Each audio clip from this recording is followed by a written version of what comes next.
तो गाइस, आज से 10 साल पहले पृथ्वी पर कुछ अजीब से डायमेंशंस खुलने लगे जिन्हें हम डंजन्स या फिर गेट्स बोलते हैं। और इस गेट के दूसरी तरफ से बहुत सारे मैजिकल डीमंस पृथ्वी पर कदम रखने लगे। ये इतने ज्यादा ताकतवर थे कि मॉडर्न वेपन्स का इन पर कोई भी असर नहीं होता था और इन्हें हराने के लिए कुछ इंसानों के पास मैजिकल पावर्स आने लगी जिन्हें हंटर्स कहा जाता है। और शरीर में मैजिकल पावर के हिसाब से इन हंटर्स को अलग अलग रैंक्स दिए जाते हैं, जिसमें एस रैंक के हंटर्स सबसे ज्यादा पावरफुल होते हैं और ई रैंक हंटर्स सबसे ज्यादा कमजोर होते हैं। अब इसके बाद हम 3 साल पहले का एक फ्लैशबैक देखते हैं जहाँ पर एक नेवी सेलर अपने कैप्टन से कहता है, सर, हमें भी इस फाइट में शामिल होना चाहिए। नहीं, इन सब का कोई भी फायदा नहीं है। हमारे वेपन्स उन मॉन्स्टर्स को नहीं हरा सकते। डीमन हंटर्स पर विश्वास रखने के अलावा और कोई भी चारा नहीं है। और उसी आइलैंड के ऊपर कुछ लोअर रैंक के हंटर्स बहुत बड़ी चींटियों के साथ लड़ रहे होते हैं, पर इनके अटैक्स का इन चींटियों पर कोई भी असर नहीं होता है और हंटर्स बहुत बुरी तरह से हारने लगते हैं। लेकिन तभी एस रैंक के हंटर्स इनकी हेल्प करने के लिए यहाँ पर पहुँच जाते हैं। इनके पास हीलिंग, लाइटनिंग और हल्क जैसी पावर्स होती है, जिसकी मदद से ये लोग इन लाल चींटियों को आसानी से हरा देते हैं। लेकिन तभी यहाँ पर एक बहुत बड़ी विशाल व्हाइट कलर की चींटी आ जाती है जो कि रेड से भी ज्यादा पावरफुल होती है। ह्यूनग्यू हंटर्स को हील करने में हेल्प करता है और यॉनवो और हुनसियोक उस व्हाइट चींटी से लड़ने लगते हैं। यॉनहो अपने हल्क जैसी पावर का यूज करके उस चींटी के दांत तोड़ देता है और उसी से उसे मार डालता है। लेकिन तभी यहाँ पर इसी के जैसी और भी बहुत सारी चींटियां आ जाती हैं और आइलैंड की दूसरी तरफ चोई नाम का एक एस रैंक हंटर बाकियों के साथ मिलकर उन चींटियों से लड़ने लगते हैं। और इसके बाद हम प्रेजेंट टाइमलाइन में आ जाते हैं। एक कंस्ट्रक्शन साइट पर एक नया गेट खुल जाता है और अंदर रेड मारने के लिए बहुत सारे लो रैंक के हंटर्स इकट्ठा होना शुरू हो जाते हैं। किम और पार्क भी उन्हीं हंटर्स में से एक है और तभी हमारे इस एनिमे के मेन कैरेक्टर सुन जिन की एंट्री हो जाती है। सभी लोग इसका स्वागत करने लगते हैं। हाँ भाई, क्या हाल है? पेट भर के खाना तो खाया ना तूने? पार्क पूछता है कि क्या ये लड़का बहुत ज्यादा ताकतवर है क्या? सब लोग इसका इस तरह से स्वागत क्यों कर रहे हैं? अरे तूने गलत समझ लिया दोस्त। ये पूरी मानव जाति का सबसे कमजोर डीमन हंटर है। ये सबसे ज्यादा कमजोर मॉन्स्टर्स के साथ लड़के भी हॉस्पिटल पहुंच जाता है। वैसे हमें धीरे बात करनी चाहिए वरना वो सुन लेगा। पर सुन जिन ने इनकी सारी बातें सुन ली थी और ये भी मानता है कि ये सबसे ज्यादा कमजोर हंटर है। और तभी इसकी मुलाकात जूही से होती है जो कि आते ही इसे डांटने लगती है। तुम्हारे चेहरे पर ये चोट कैसे लग गई? हाँ, कितनी बार मैंने तुम्हें समझाया है। दरअसल पिछले मिशन में मुझे एक ई रैंक का गेट मिला था और मैं अपने ग्रुप में सबसे ज्यादा कमजोर था, इसलिए मॉन्स्टर्स के साथ लड़ते हुए मुझे ये चोट लग गई। सब लोग कितने मतलबी है ना, किसी ने तुम्हारी हेल्प नहीं की। अरे जाने दो यार, ये मेरी ही गलती है कि मैं इतना ज्यादा कमजोर हूँ। इसके बाद सभी लोग इकट्ठा हो जाते हैं और उस गेट के अंदर जाने लगते हैं। किम सुनजिन को कहता है कि हमारे पीछे रहना और इस बार घायल मत हो जाना। और दूसरी तरफ ओरियन हंटर एसोसिएशन का चेयरमैन मीटिंग खत्म करके अपने ऑफिस पहुंच जाता है और अपने सेक्रेटरी को मीटिंग में हुई बातों के बारे में बताता है। डीमंस को मारने के बाद हंटर्स को जो रिसोर्सेज मिलते हैं वो बहुत ही ज्यादा कीमती होते हैं। ये रिसोर्सेज या तो मैजिकल वेपन्स हो सकते हैं या क्रिस्टल्स भी हो सकते हैं जिन्हें बेचकर हंटर्स पैसे कमाते हैं। पर गवर्नमेंट इन रिसोर्सेज का इस्तेमाल करके एक नए तरह का फ्यूल बनाना चाहती है। एक ऐसा फ्यूल जो कि न्यूक्लियर से भी ज्यादा एनर्जी प्रोड्यूस करेगा और जिसका इस्तेमाल करने से एनवायरनमेंट में ज्यादा पोल्यूशन भी ना फैले। और यहाँ पर डंजन में डीमंस और हंटर्स के बीच में फाइट शुरू हो जाती है और सुनजिन फाइनली एक गॉब्लिन को मारकर एक क्रिस्टल को हासिल कर लेता है। लेकिन तभी अचानक से एक और गॉब्लिन इस पर हमला करने लगता है। जैसे ही सुनजिन इस पर काउंटर अटैक करता है, अचानक से इसका ब्लेड टूट जाता है और गॉब्लिन इसके पेट के अंदर तलवार घुसा देता है, जिसकी वजह से सुनजिन बहुत ज्यादा घायल हो जाता है। जो ही जल्दी से इसके पास जाके इसे हील करने लगती है और कुछ समय बाद हंटर्स फाइनली डीमंस के बॉस को भी हरा देते हैं और अपने सुनजिन को इस मिशन में भी बहुत ज्यादा चोटें आती हैं, जिसे देखकर जूही को इसकी फिक्र होने लगती है और इसे बहुत ज्यादा डांटती है। और एक ई रैंक डंजन होने की वजह से हंटर्स को ज्यादा लूट नहीं मिल पाती है और सुनजिन के पास जो क्रिस्टल था वो भी इतना ज्यादा कीमती नहीं था। सभी लोग आज के मिशन से बहुत ज्यादा निराश थे। लेकिन तभी एक हंटर को एक दूसरा डंजन नजर आता है। इन्होंने आज तक एक ही गेट में 2 डंजन्स कभी नहीं देखे थे और नॉर्मली जब ऐसा कुछ दिखाई देता है तो हंटर्स एसोसिएशन के ओनर का वेट करते हैं उनकी परमिशन लेने के लिए। लेकिन किम और पार्क जिद करने लगते हैं, अगर हमने एसोसिएशन को इसके बारे में बता दिया तो सारा खजाना एस रैंक हंटर्स को मिल जाएगा। हमें खुद जाकर उस सारे के सारे खजाने को लूट लेना चाहिए। पर ऐसा करना रिस्की था, इसलिए सारे हंटर्स आपस में वोट करते हैं कि कौन इस डंजन में जाना चाहता है और कौन नहीं जाना चाहता। और 6-6 के वोट से स्कोर टाई हो जाता है और अब सिर्फ संजिन को वोट करना था। संजिन अपने मन में सोचता है, मेरे लिए तो एक ई रैंक का डंजन भी कितना खतरनाक है, पर पापा के गायब होने के बाद मैं मेरी फैमिली की आखिरी उम्मीद हूँ। मम्मी के इलाज के लिए और बहन को स्कूल भेजने के लिए मुझे इन पैसों की बहुत ज्यादा जरूरत है। मैं उस डंजन में जाने के लिए तैयार हूँ। और यहाँ पर हम हंटर सिलेक्शन सेंटर को देखते हैं जहाँ पर एग्जामिनर्स हंटर्स को एक ब्लैक बॉल को छूने के लिए कहते हैं और ऐसा करते ही इन्हें पता चल जाता है कि एक इंसान में कितनी ज्यादा मैजिकल पावर्स हैं, जिसके हिसाब से इन्हें अलग अलग रैंक्स दिए जाते हैं और हंटर्स बनने के लिए इन्हें एक कॉन्ट्रैक्ट को साइन भी करना होता है। गाइल्ड मास्टर चोइफ उन सभी एग्जामिनर्स से कहता है, इंसान की एज या जेंडर मायने नहीं रखती है, मायने ये रखता है कि क्या वो अपनी जान को जोखिम में डालने के लिए तैयार है। और यहाँ पर शहर में 2 चोर एक लेडी का पर्स चुराकर भाग रहे होते हैं। लेकिन तभी अचानक से एक लड़की इनके ऊपर से कूदकर उस पर्स को छीन लेती है और ये लड़की कोई और नहीं बल्कि सबसे ज्यादा स्ट्रॉन्गेस्ट हंटर चाहिन है और ये लड़की एक एस रैंक की हंटर है। और यहाँ पर डंजन में ये सभी हंटर्स लगातार 40 मिनट से चल रहे हैं, लेकिन अभी तक इन्हें कुछ भी नजर में नहीं आया। मुझे माफ कर देना, मेरे वोट की वजह से तुम भी इस मुसीबत में फंस गई। जूही, क्या तुम्हारे सर पर चोट लग गई थी जब तुम बचपन में छोटे थे? हाँ, तुम पागल हो चुके हो। अगर उस डीमन ने तुम पर थोड़ा सा और ऊपर हमला किया होता ना तो तुम मर जाते। क्या तुम्हें अंदाजा भी है अगर थोड़ी सी भी गड़बड़ हो जाती तो तुम कितनी बड़ी मुसीबत में फंस जाते?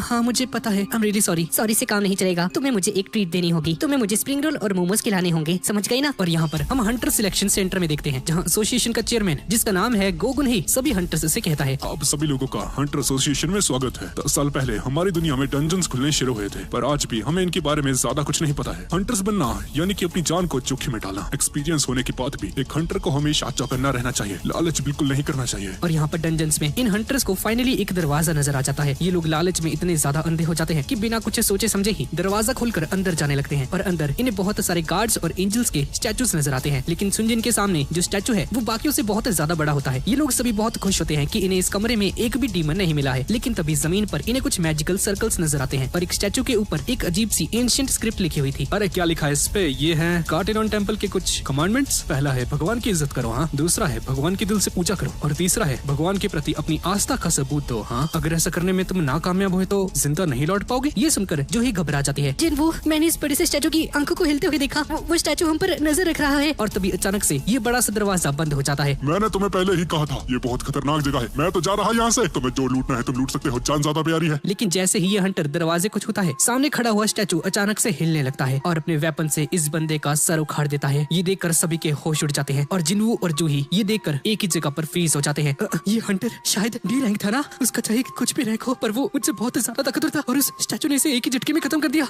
ये क्या हो रहा है? हमें तो डी रैंक का डेंजर मिला था ना, यहाँ इतनी ताकतवर चीजें नहीं होनी चाहिए थी। अगर वो स्टैचू हिल रहा है तो इसका मतलब। जैसे ही जिनवू उस बड़े से स्टैचू को देखता है तो इस स्टैचू की आंखें अचानक से हिलने लगती हैं। सुनजिन अभी तक बहुत बार मरते मरते बचा था। ई रैंक की गॉब्लिन से मार खाकर बहुत दिनों तक हॉस्पिटल में पड़ा रहा, अपने ग्रुप से अलग होकर एक अनजान जगह पर फंस गया और एक बार तो भूख और प्यास की वजह से मरते मरते बचा था, चाहे डंजन्स कितने भी लो रैंक के क्यों ना हो। जिनवू हमेशा अपनी जिंदगी के लिए लड़ता रहता था। बहुत सारे हंटर्स जो उन क्रिस्टल्स को बेचकर पैसे कमाते थे, उनका यूज करके नए नए वेपन्स खरीद लिया करते थे ताकि और भी ज्यादा पावरफुल डीमंस को मार सके और ज्यादा क्रिस्टल्स इकट्ठा कर सके। लेकिन सुनजिन बहुत ज्यादा गरीब था और एक पुराने से ब्लेड को ही अफोर्ड कर सकता था, और अगर वो भी टूट गया तो इसे खाली हाथ ही लड़ना होगा। और जिनवू के इसी डर ने इसकी ऑब्जर्वेशन स्किल्स को इतना ज्यादा बढ़ा दिया था कि इसे पता चल गया था कि कुछ तो गड़बड़ होने वाली है। और तभी जिनवू सभी को नीचे झुकने के लिए कहता है और तभी इस बड़े से स्टैचू की आंखों में से बहुत खतरनाक लेजर बीम निकलती है जो कि किसी को भी राख में बदल सकती है। ये बड़ा सा स्टैचू चारों तरफ तबाही मचा देता है। सभी लोग डर के मारे चिल्लाने लगते हैं। किसी को समझ नहीं आता कि आखिर ये सब चल क्या रहा है। कोई भी अपनी जगह से हिलना मत, वरना वो स्टैचू हम पर दोबारा से हमला कर देगा। ये सुनकर सभी लोग शांति से बैठ जाते हैं। जूही ये देखकर बुरी तरह से डर गई थी और नीचे लेटकर अपना सर पकड़ लेती है। सॉन्ग जिनवू से कहता है कि अगर ये अभी इसे झुकने को नहीं कहते तो अभी तक ये सभी लोग मर चुके होते। और स्टैचू के इस हमले में जिनवू का लेफ्ट हाथ कट जाता है, जिसे देखकर जिनवू थोड़ा सा घबरा जाता है और खून रोकने के लिए हाथों में पट्टी बांध लेता है। और जूही एक बी रैंक हीलर होने के बावजूद इसका हाथ ठीक नहीं कर सकती है क्योंकि बहुत ही जल्दी डर जाती है और ऐसी सिचुएशंस को झेल नहीं पाती है। इसी वजह से जूही को डी या फिर ई रैंक डंजन्स में ही मिशंस दिए जाते हैं। सॉन्ग स्टैचू को देखकर कहता है, मैं बहुत सारे डी रैंक डंजन्स में जा चुका हूँ, पर मैंने आज तक इतनी ज्यादा खतरनाक चीज कभी नहीं देखी। मेरे हिसाब से ए या फिर एस रैंक का डंजन है और ऊपर से उस स्टैचू के ऊपर कुछ कमांडमेंट्स भी लिखे हुए थे। पहला, भगवान की इज्जत करो। दूसरा, भगवान की दिल से पूजा करो। और तीसरा, भगवान के प्रति अपनी आस्था का सबूत दो। अगर ऐसा करने में नाकामयाब होते हो तो जिंदा नहीं लौट पाओगे। एक सेकंड, इसका मतलब है कि उस स्क्रिप्ट में जिस भगवान के बारे में लिखा गया है वो शायद ये बड़ा सा स्टैचू ही है। और यहाँ पर हम स्कूल में देखते हैं जहाँ पर जिनवू की बहन पढ़ती है और इसकी दोस्त इसे कहती है, तुम्हारा भाई एक हंटर है ना? दरअसल मेरा भाई एक ई रैंक का हंटर है और हर बार चोट खाकर आता है और उसकी पूरी बॉडी पर हमेशा पट्टियां ही बंधी होती हैं। पर तुम ये सब क्यों पूछ रही हो? कुछ नहीं, ऐसे ही मैं शर्त लगाकर कह सकती हूँ कि मैं उससे ज्यादा अच्छे से परफॉर्म कर पाती। इसके बाद हम वापस से डंजन में आते हैं जहाँ पर एक हंटर गुस्से में आकर कहता है, बहुत हो चुका, अब मैं और नहीं रुक सकता। मुझे कल ही एक बहुत बड़ा कॉन्ट्रैक्ट मिला था, मैं इस जगह पर फंस कर नहीं रह सकता। मुझे खुद पर पूरा विश्वास है, मैं बिजली की स्पीड से भागकर इस दरवाजे से बाहर निकल सकता हूँ। लेकिन जैसे ही बंदा भागना शुरू करता है, इस स्टैचू की आंखों से लेजर निकलती है जो कि इस हंटर को जलाकर राख कर देती है और सिर्फ इसके पैर रह जाते हैं। पूरा शरीर इवेपोरेट हो जाता है। ये देखकर जिनवू घबरा जाता है। देखने से ऐसा लगता है कि जैसे ये स्टैचू हमें कभी भी चींटी की तरह मसल सकता है, पर ये ऐसा कर क्यों नहीं रहा? ये बाकी मॉन्स्टर से बहुत ज्यादा ही अलग है। इसके पास हमें मारने की ताकत है, पर ये ऐसा नहीं कर रहा। एक मिनट, सॉन्ग अंकल, पहला कमांडमेंट भगवान की इज्जत करो। शायद इस डंजन के कुछ रूल्स हैं। अगर मैं सही हूँ तो। जिनवू अचानक से खड़ा होने लगता है और स्टैचू की तरफ मुड़ता है। ऐसा करते ही स्टैचू हमला करने के लिए तैयार हो जाता है, लेकिन जिनवू जल्दी से अपना सर झुका लेता है, जिसके बाद ही स्टैचू रुक जाता है। सभी लोग स्टैचू की तरफ देखकर मुड़ जाओ, हमें बिल्कुल वैसा ही करना होगा जैसा कि उस कमांडमेंट पे लिखा हुआ है, भगवान की इज्जत करो। और जिनवू की बात मानकर सभी लोग अपना सर झुका लेते हैं और इसकी इज्जत करते हैं। पर ऐसा करते ही ये स्टैचू अचानक से शैतान की तरह हंसने लगता है। ये देखकर सबकी फटके चार हो जाती है, पर स्टैचू हंसने के अलावा और कुछ नहीं करता और सभी को लगने लगता है कि शायद ये अब घर जा सकते हैं। लेकिन तभी ये स्टैचू अपने थ्रोन से उठकर खड़ा हो जाता है और इन सभी की तरफ बढ़ने लगता है। नहीं, ये क्या हो रहा है? ये सब इतनी जल्दी खत्म नहीं हो सकता। हमें कार्टिनॉन टेम्पल के दूसरे कमांडमेंट को पूरा करना होगा। भगवान की दिल से पूजा करो। ये सुनकर एक हंटर सामने आता है। शायद मैं जानता हूँ कि इसकी पूजा कैसे करनी है। मैंने बहुत से एंशिएंट गॉड्स के बारे में स्टडी की है। प्लीज मुझे ये करने दो। इसके बाद हंटर कुछ मंत्र पढ़ने लगता है, जिसके बाद स्टैचू सामने आकर रुक जाता है और अपने पैर से इस आदमी को कुचल देता है। ये देखकर सभी लोग घबरा जाते हैं और अपनी जान बचाकर यहाँ से भागने लगते हैं। पार्क अपने मन में सोचता है कि मैं इतनी जल्दी नहीं मर सकता। घर पे मेरी प्रेग्नेंट बीवी और मेरा बच्चा मेरा इंतजार कर रहा है। अरे नहीं, मैं नहीं मर सकता। पार्क एक स्टैचू के पीछे जाकर खड़ा हो जाता है, पर तब ये स्टैचू इसे 2 हिस्सों में काट देता है। और यहाँ पर भागते हुए जिन्वू अपने मन में सोचता है, भगवान की पूजा करो, भगवान की पूजा करो। पर इसकी पूजा कैसे की जाए? ये तो एक शैतान है। Spear, axe, hammer, sword, instrument. एक सेकंड, इंस्ट्रूमेंट है? मेरी बात सुनो, सभी लोग इंस्ट्रूमेंट वाले स्टैचूज की तरफ आगे बढ़ो जल्दी। और स्टैचू के पास खड़े होते ही वो सारे स्टैचूज इंस्ट्रूमेंट बजाने लगते हैं। लेकिन जब जिन्वू और जूही एक स्टैचू के सामने जाते हैं तो कोई भी म्यूजिक नहीं बजता है। जिन्वू समझ जाता है कि एक स्टैचू के पास सिर्फ एक ही इंसान खड़ा हो सकता है, 2 नहीं। और जूही को उस स्टैचू के नीचे छोड़कर जिन्वू एक दूसरे स्टैचू की तरफ आगे बढ़ने लगता है और इविल गॉड इसका पीछा करने लगता है। और जैसे ही इसे पैर से कुचलने वाला होता है, जिन्वू छलांग लगाकर स्टैचू के पास पहुंच जाता है। पर ये गलत स्टैचू के नीचे खड़ा हो गया था और स्टैचू शील्ड से जिन्वू पर हमला कर देता है। पर खून से लथपथ सुनजिन किसी तरह से इंस्ट्रूमेंट वाले स्टैचू के पास जाकर खड़ा हो जाता है। ऐसा करते ही इविल गॉड वापस से अपने थ्रोन में जाकर बैठ जाता है और जूही भागते हुए जिन्वू के पास जाती है और देखती है कि इसका एक पैर कट चुका है। और जूही जिन्वू के पैर को ठीक करने के लिए अपनी पूरी जान लगा देती है, जिसकी वजह से इसकी आंख और नाक से खून आने लगता है। पर सुनजिन का पैर हील नहीं हो पाता है। सभी लोग सॉन्ग पर इल्जाम डालने लगते हैं, ये कहकर कि सॉन्ग इस मिशन का लीडर था और यहाँ पर आने का आखिरी डिसीजन इसी का था। तुम सभी सही कह रहे हो,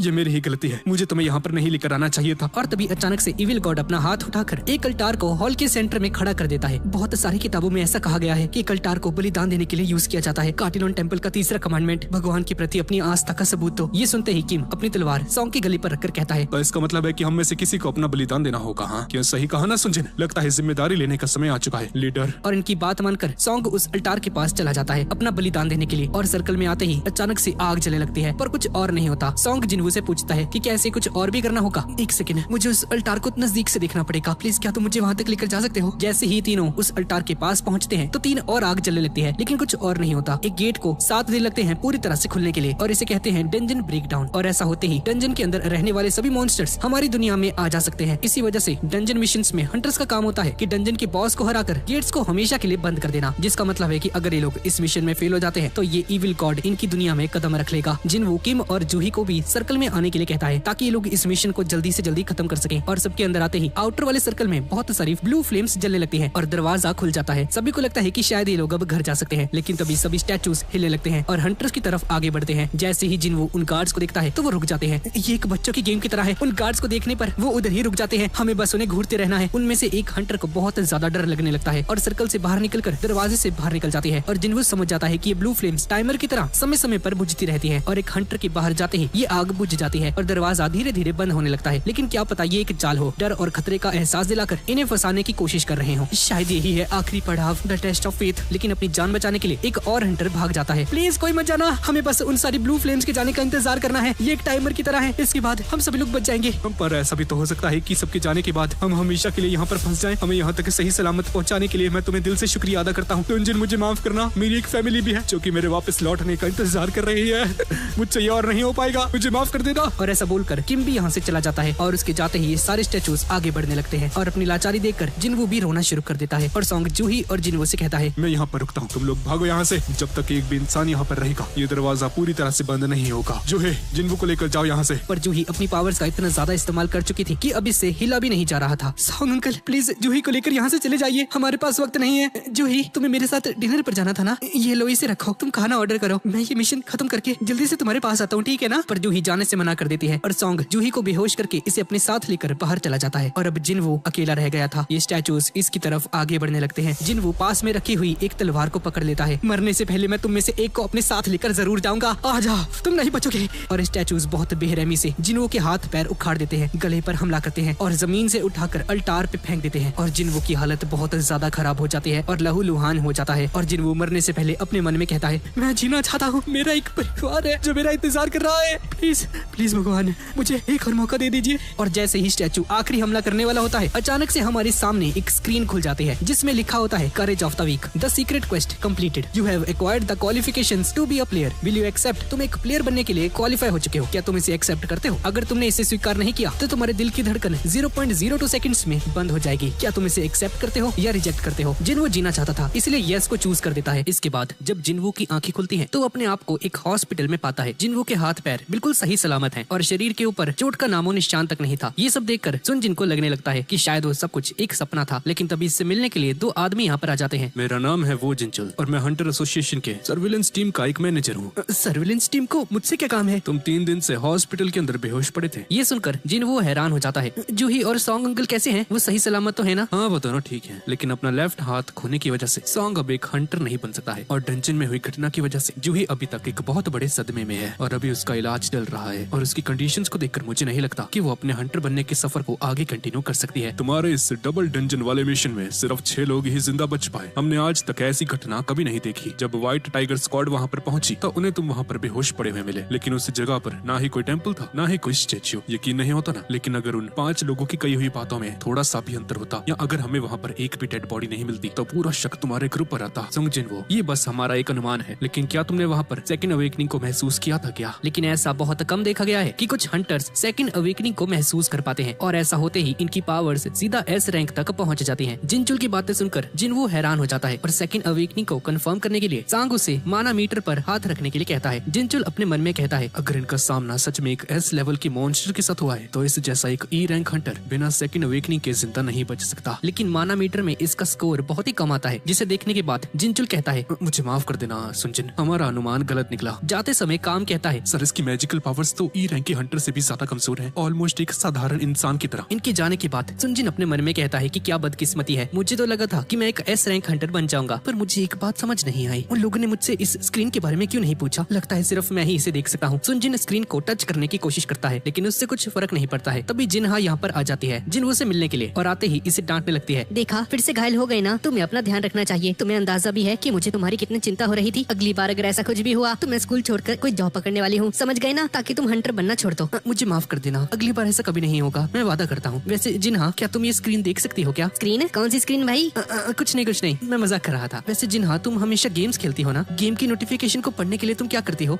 उसके लिए तुम्हें मैसेज बॉक्स को खोलना होता है। मैसेज बॉक्स को खोलना और तभी स्क्रीन के नोटिफिकेशंस ओपन हो जाते हैं, जिसमें लिखा है कि आप एक प्लेयर बन चुके हो। Daily quest strength training has arrived. और जिन्हा बाय कहकर यहाँ से चली जाती है। जिन्वो गेम के सभी नोटिफिकेशंस को पढ़ने लगता है और ये सिस्टम प्लेयर के डेवलपमेंट में उसकी हेल्प करता है और सिस्टम की बात ना मानने पर भारी पेनल्टी का सामना भी किया जाएगा। और एक नोटिफिकेशन में ये भी लिखा होता है कि आपके रिवॉर्ड्स डिलीवर हो चुके हैं। लेकिन सुनजिन को समझ में नहीं आता है कि ये सब चल क्या रहा है और डेली क्वेस्ट स्ट्रेंथ ट्रेनिंग को एक्सेप्ट कर लेता है, जिसके बाद जिन्वो को अलग अलग टास्क नजर आते हैं, जैसे कि 100 पुशअप्स, 100 सिटअप्स, 100 स्क्वाट्स और 10 किलोमीटर की रनिंग। और गेम का ये रूल भी था कि अगर उसने टाइम रहते हुए इस टास्क को परफॉर्म नहीं किया तो उसे एक भारी पेनल्टी का सामना करना पड़ेगा। ये सुनकर जिन्वो मन में कहता है, पेनल्टी? ये क्या बकवास है? मेरे जैसे एक हॉस्पिटल में एडमिट होने वाले इंसान के पास इतना सारा स्टेमिना कैसे आएगा? मैं कैसे करूंगा भाई? मैं नहीं कर रहा है सब। यहाँ पर जिनचुल चेयरमैन को फोन पर कहता है, सर वो हमारी गलतफहमी थी, जिन्वो की अवेकनिंग नहीं हुई है। लेकिन बहुत सारे ऐसे भी सवाल हैं जिनका हमें जवाब ढूंढना होगा। ये एक स्पेशल केस है और इन्वेस्टिगेशन के लिए इसकी जानकारी डेटा बैंक के अंदर डाल दो। यहाँ पर हम हंटर एसोसिएशन के हेडक्वार्टर में देखते हैं, जहाँ पर चोई चा को कहता है कि मैं चाहता हूँ कि आप आने वाली बी रैंक हंटर्स की रेड में इंस्ट्रक्टर बनकर जाएं। इंस्ट्रक्टर? लेकिन मैं ही क्यों सर? ये रेड न्यूली ज्वाइन हंटर्स के लिए एक टेस्ट और एक प्रैक्टिकल ट्रेनिंग होने वाली है। आपको बस नॉर्मली लड़ना है जैसे कि आप हमेशा करते हैं। हंटर्स आपको देखकर अपने आप सीख जाएंगे, क्योंकि आप इतनी ज्यादा टैलेंटेड हैं। हम इंडिविजुअली अपनी स्किल्स को नहीं बढ़ा सकते हैं, इसलिए हम मिलकर अपनी टीम की ताकत को बढ़ाएंगे ताकि बुरे वक्त में हम सभी लोग तैयार रहें। यहाँ पर रोड के बीचों बीच एक और नया डंजन खुल जाता है। यहाँ पर हम हॉस्पिटल में देखते हैं जहाँ पर जिन्वो है। जिन्वो घोड़े बेचकर सो रहा है। तभी इसे नोटिफिकेशन आती है कि डेली क्वेस्ट का समय खत्म हो चुका है और बारी है पेनाल्टी की। अचानक से जिन्वो का रूम हिलने लगता है, मानो जैसे अर्थक्वेक आ चुका हो, और बेड से नीचे गिरकर बेहोश हो जाता है। जब जिन्वो की आंखें खुलती हैं तो वो एक बड़े से रेगिस्तान में पहुंच जाता है, जहाँ पर जहरीले सेंटीपीड्स इसका पीछा करने लगते हैं और जिन्वो का गोल है कि इसे 4 घंटे तक इस रेगिस्तान में अब सर्वाइव करना होगा। यहाँ पर कुछ नर्सेस जिन्वो को देखती हैं जो कि अपने कमरे में नहीं है और इसे चारों तरफ ढूंढने लगते हैं। बेचारा जिन्वो इस पेनल्टी क्वेस्ट में इतना ज्यादा भाग चुका था जितना अपनी पूरी जिंदगी में नहीं भागा है। जैसे ही सेंटीपीड इसके बहुत ज्यादा नजदीक आ जाता है इसे खाने के लिए, क्वेस्ट का टाइम पूरा हो जाता है और जिन्वो वापस से अपने रूम में आ जाता है और इसी के साथ इसकी पेनल्टी क्वेस्ट कंप्लीट हो जाती है। अब इसके 4 दिन बाद जिन्वो ट्रैक पैंट्स पहनकर डेली क्वेस्ट कंप्लीट करने के लिए हॉस्पिटल से चला जाता है। यहाँ पर जूही को हंटर एसोसिएशन से एक कॉल आती है कि कुछ दिन पहले ही शहर में एक डी रैंक का डंजन खुला है, जिसके लिए हमें आप जैसे एक हीलर की जरूरत है। क्या आप प्लीज हमारी हेल्प कर सकती हैं? मुझे माफ कर देना, पर मुझसे ये सब और नहीं हो पाएगा। ठीक है, कोई बात नहीं मिर्जू, हम आपकी तकलीफ को समझ सकते हैं। वैसे हमें खबर मिली थी तुझे पूरी तरह से रिकवर हो चुका है और जल्द हॉस्पिटल से डिस्चार्ज हो जाएगा। ये सुनते ही जूही खुश हो जाती है और उसे मिलने के लिए हॉस्पिटल पहुंचती है, जहाँ पर इसे जिनवू ट्रेनिंग करते हुए नजर आता है और कुछ नर्सेस इसे देखकर कहने लगती हैं कि लड़का कितना ज्यादा मेहनती है, इसे जब से होश आया है ये रोज ग्राउंड में जाकर ट्रेनिंग कर रहा है। हमने सुना था कि हंटर्स जल्दी ही रिकवर हो जाते हैं, पर अभी इसे थोड़ा सा आराम करना चाहिए। इनकी बातें सुनकर जूही वापस से घर चली जाती है और क्वेस्ट खत्म होने के बाद जिनवू को 3 तरह के रिवॉर्ड्स मिलते हैं। पहला है फुल रिकवरी, जिससे इसका पूरा स्टेमिना वापस आ जाता है। दूसरा है एबिलिटी पॉइंट्स, जिससे कि अपनी कोई भी एबिलिटी बढ़ा सकता है, जैसे कि स्ट्रेंथ, स्टेमिना, स्पीड या फिर इंटेलिजेंस भी। पर जिनवू पूरा फोकस करता है अपनी स्ट्रेंथ को बढ़ाने में। इसका तीसरा रिवॉर्ड है रैंडम लूट बॉक्स। अभी तक इसे सिर्फ पेन और बैंडेजेस मिलते थे, लेकिन इस बार इसे एक अजीब सी चाबी मिलती है, जिससे कि वो उस डी रैंक वाले डंजन में इंस्टेंटली टेलीपोर्ट हो सकता है। लेकिन उस स्टैचू के बारे में सोचते ही जिनवू नर्वस हो जाता है। इसके बाद जिनवू अपनी मम्मी से मिलने जाता है। 4 साल पहले जिनवू की मॉम अचानक से बेहोश हो गई थी और जब उन्हें हॉस्पिटल लेकर जाया गया, डॉक्टर ने कहा कि इन्हें इटर्नल स्लीप डिसीज है, जिसे फाइनल रेस्ट भी कहा जाता है। ये बीमारी 10,000 लोगों में से एक को होती है और ये बीमारी कंटिन्यूस माना एक्सपोजर की वजह से होती है और लाइफ सपोर्ट के अलावा इसका और कोई भी इलाज नहीं है। हॉस्पिटल का बिल भरने के लिए जिनवू एक कंस्ट्रक्शन साइट पर काम करने लगता है और एक दिन इसके मैजिकल पावर्स की अवेकनिंग हुई, जिसके बाद जिनवू एक ई रैंक का हंटर बन जाता है। जिनवू इस न्यूज से बहुत ज्यादा खुश था, क्योंकि हंटर बनकर ये हॉस्पिटल का खर्चा उठा सकता था, लेकिन कमजोर होने की वजह से हमेशा अपने ग्रुप के लिए एक मुसीबत बन जाता था। बाकी हंटर्स इसे कहते थे, अरे यार तू कुछ नहीं कर सकता, चुपचाप एक कोने में बैठा रहे यार। और सुन, अगर तू मॉन्स्टर्स को नहीं मार पाया ना तो तुझे एक फूटी कौड़ी भी नहीं मिलेगी। आई बात समझ में? और जवाब में बेचारा जिनवू सॉरी बोलने के बजाय और कुछ नहीं कर पाता था। इन कड़वी यादों को अपने साथ लेकर जिनवू ने डिसाइड कर लिया था कि अब तो ये ताकतवर बनकर ही रहेगा। हाबजोंग स्टेशन के सामने खड़ा होकर सुनजिन अपने मन में कहता है, मैंने सभी जरूरत की चीजें ले ली हैं और मैं डंजन में जाने के लिए तैयार हूँ। अगर पिछली बार की तरह कुछ गड़बड़ हो जाती है तो मैं इस बार दुम दबाकर भाग जाऊंगा। जेम्स बॉन्ड नहीं बनने वाला। ऐसा कहकर जिनवू टेलीपोर्टेशन की का यूज करता है, जो कि इसे रिवॉर्ड के तौर पर मिली थी, और डंजन का गेट खोल देता है और अंदर जाते ही इसे एक नोटिफिकेशन मिलती है, आप इंस्टेंस डंजन में एंटर कर चुके हैं। इसके तुरंत बाद वो गेट हमेशा के लिए बंद हो जाता है। जिनवू सोचने लगता है, अब मैं क्या करूं? अरे मैं तो फंस गया। और तभी इसे एक और नोटिफिकेशन आती है कि अब आप इस डंजन से बाहर नहीं जा सकते हैं। बाहर जाने के लिए डंजन के बॉस को हराना होगा या फिर टेलीपोर्टेशन स्टोन को यूज करो। और अभी जिनवू के पास टेलीपोर्टेशन स्टोन नहीं है, यानी कि अब इसके पास सिर्फ एक ही रास्ता बचा हुआ है, इस डंजन को अकेले क्लियर करना, वो भी एक ब्लेड से। कैसे करेगा भाई ये? तभी थोड़ी आगे चलकर जिनवू का सामना 3 गॉब्लिन्स से होता है। मुझसे तो एक गॉब्लिन तक नहीं मरता और यहाँ पर तो 3 है। अब मैं क्या करूँ? तीनों गॉब्लिन्स एक साथ जिनवू पर हमला करने लगते हैं, लेकिन हैरानी की बात थी कि इस बार जिनवू इनके हमलों को रोक पा रहा था। एक गॉब्लिन कूदकर जिनवू पर हमला कर देता है, जिसके जवाब में जिनवू काउंटर अटैक करके उसे मार डालता है। ऐसा करते ही जिनवू खुद को कॉन्फिडेंट फील करने लगता है कि इतना भी यूजलेस नहीं है और अपनी जिंदगी में कुछ तो अचीव कर सकता है, और बाकी दूसरे गॉब्लिन्स को भी मार देता है। लेकिन तभी यहाँ पर एंट्री होती है लोहे के जबड़े वाले एक वुल्फ की, जो कि हमला करके जिनवू के ब्लेड को तोड़ देता है। जिनवू के पैर कांपने लगते हैं और समझ जाता है कि ये मॉन्स्टर इन गॉब्लिन्स से बहुत ज्यादा ताकतवर है। ये भेड़िया तेजी से जिनवू की तरफ आगे बढ़ता है और इसके चेहरे पर एक खरोंच मार देता है। जिनवू के साथ इस वक्त कोई हीलर भी मौजूद नहीं है, और अगर ये भी ज्यादा घायल हो जाता है तो यहाँ से जिंदा भी नहीं लौट पाएगा। जब वुल्फ वापस से इस पर हमला करता है तो अचानक से जिनवू का शरीर बहुत ज्यादा हल्का हो जाता है और एक्रोबैटिक्स परफॉर्म करके वुल्फ के हमलों से बच जाता है। कब तक मैं ऐसे ही नल्लों की तरह भागता रहूंगा? मैं इन सबसे तंग आ चुका हूँ। और ऐसा बोलकर जिनवू इस वुल्फ के ऊपर एक जोरदार मुक्का मार देता है और वुल्फ दूर जाकर गिरता है। और जिनवू समझ जाता है कि स्ट्रेंथ पॉइंट बढ़ने की वजह से जिनवू अब स्ट्रॉन्ग तो बन रहा है, लेकिन ये वुल्फ उससे अभी भी बहुत ज्यादा ताकतवर था और इसे हराना इतना आसान नहीं होने वाला है। जिनवू लगातार इस पर मुक्के मारने लगता है, लेकिन उससे कुछ भी फर्क नहीं पड़ता। जिनवू यहाँ से भागने लगता है और मन में सोचता है, अब मैं इसे कैसे हराऊंगा? मुझे एक हीलर की जरूरत है। मेरे बैग में खाने पीने मोमो स्प्रिंग रोल के अलावा और कुछ नहीं। मुझे एक मैजिकल वेपन चाहिए होगा, वरना मैं मारा जाऊंगा। एक सेकंड, वेपन इन्वेंट्री। ऐसा बोलते ही सुनजिन के सामने एक स्क्रीन खुल जाती है, जो कि इन्वेंट्री की स्क्रीन है, और अपनी इन्वेंट्री में से स्वॉर्ड बाहर निकालकर उस वुल्फ के मुंह को 2 हिस्सों में काट देता है। मॉन्स्टर के मरते ही नोटिफिकेशन आता है कि जिनवू का लेवल बढ़ चुका है और इसने स्टील फैंग्ड लाइकन को हरा दिया है। कि अंकल ने स्वॉर्ड को $3 मिलियन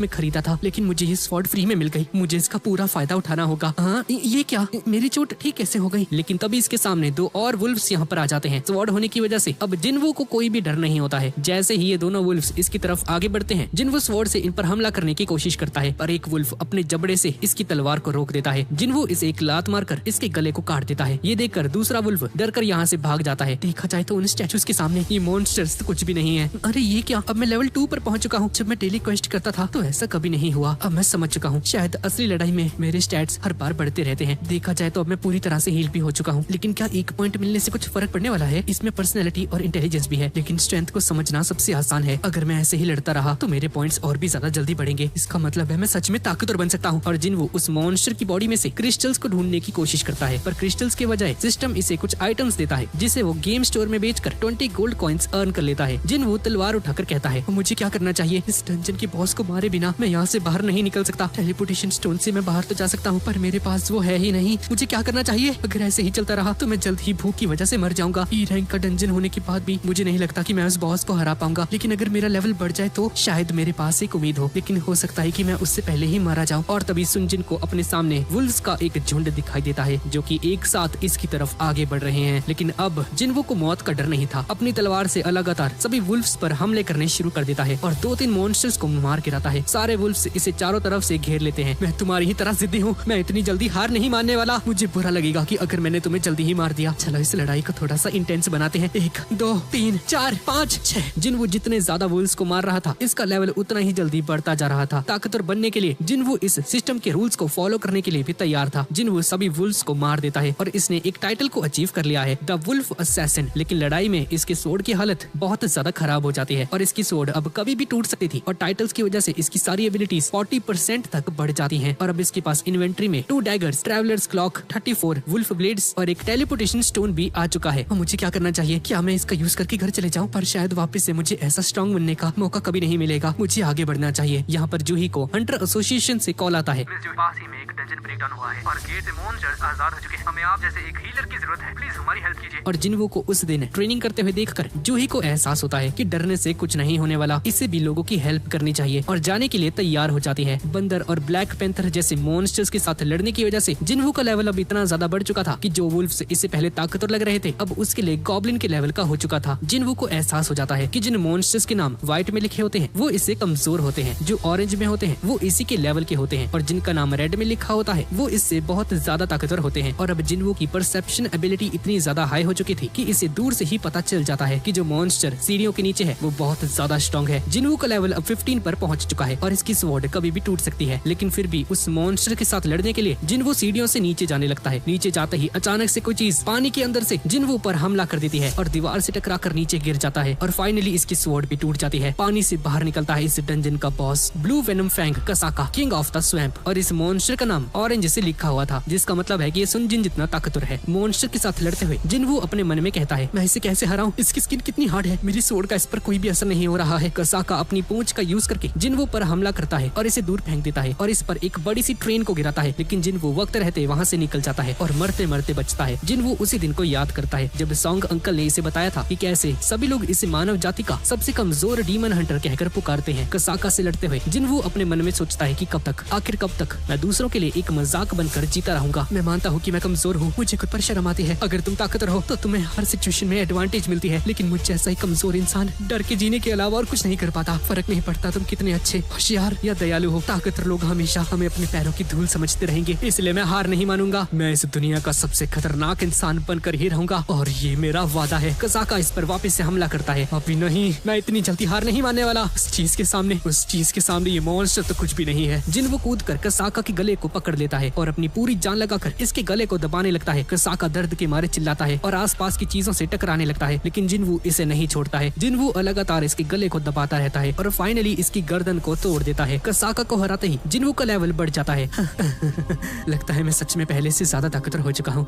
बॉस को हराने के बाद नोटिफिकेशन आती है कि आपने डंजन के boss king of the swamp blue venom fanged Kasaka को हरा दिया है। Item acquired, Kasaka's venom fang, एक ऐसा वेपन जिसकी ताकत स्वॉर्ड से भी दुगनी है और ये अपने ओपोनेंट को कुछ समय के लिए पैरालाइज भी कर सकती है। और दूसरा आइटम है कसाका का जहर, जिसको पीने से जिनवू की स्किन कसाका जितनी ही सख्त हो जाएगी, लेकिन बदले में इसकी मसल्स हमेशा के लिए डैमेज्ड रहेंगी। मिशन के खत्म होने के बाद ये डंजन वापस से अपने ओरिजिनल फॉर्म में आ जाता है। जैसे ही जिनवू स्टेशन से बाहर निकलता है तो इसकी मुलाकात एक सोल्जर से होती है। सर जी, यहाँ आसपास ही एक डंजन ब्रेकडाउन हुआ है। डीमन हंटर्स ने ऑलमोस्ट सभी को मार दिया है सिवाय एक के। जिनवू को अपनी परसेप्शन एबिलिटी का यूज करके तुरंत ही पता चल जाता है कि वो मॉन्स्टर कोई और नहीं बल्कि डंजन का बॉस है। यहाँ पर कुछ हंटर्स उस गोलम बॉस से लड़ रहे होते हैं। शील्ड वाला हंटर उसके अटैक्स को रोकने का काम करता है। हीलर्स इसे लगातार हील करते रहते हैं और काउंटर अटैक में आर्चर्स गोलम पर हमला करते हैं। लेकिन इस मॉन्स्टर की डिफेंस एबिलिटी इतनी ज्यादा स्ट्रॉन्ग होती है कि हंटर्स के हमलों का इस पर कोई भी असर नहीं होता है। दूर से जिनवू ये सब कुछ देखता है। मुझे लगता है ये टीम जल्दबाजी में बनी है, इसीलिए इनका टीम वर्क काम नहीं कर रहा। मुझे दिख रहा है 8 E रैंक और 2 D रैंक हंटर्स, 3 हीलर्स हैं, 2 D रैंक के और 2 B रैंक के। क्या जूही यहाँ पर क्या कर रही है? जूही उस स्टैचू वाली घटना से अभी तक उभर नहीं पाई थी, इसलिए अपनी मैजिकल पावर्स को ढंग से कंट्रोल नहीं कर पाती है। जिनवू देखते ही समझ जाता है कि वो गोलम कसाका से भी ज्यादा कमजोर है और गोलम के डिफेंस को तोड़ने के लिए जिनवू अपनी पूरी जान लगाकर उस स्वॉर्ड को इसके सर पर मारता है, जिससे इस मॉन्स्टर का डिफेंस टूट जाता है और बाकी हंटर्स मिलकर इसे हरा देते हैं। ये शील्ड पकड़ा हुआ हंटर अपने मन में कहता है, अब में से किसी का भी अटैक इस गोलम पर काम नहीं कर रहा था, तो अचानक से इसका डिफेंस कैसे टूट गया? और तभी उसे वो टूटी हुई स्वॉर्ड नजर आती है जो कि जिन्वू की है। पास में खड़े हुए सोल्जर से पूछता है, एक्सक्यूज मी, ये स्वॉर्ड किसने फेंकी थी यहाँ पर? सर वहाँ पर एक हंटर खड़ा था, उसने ये फेंकी थी।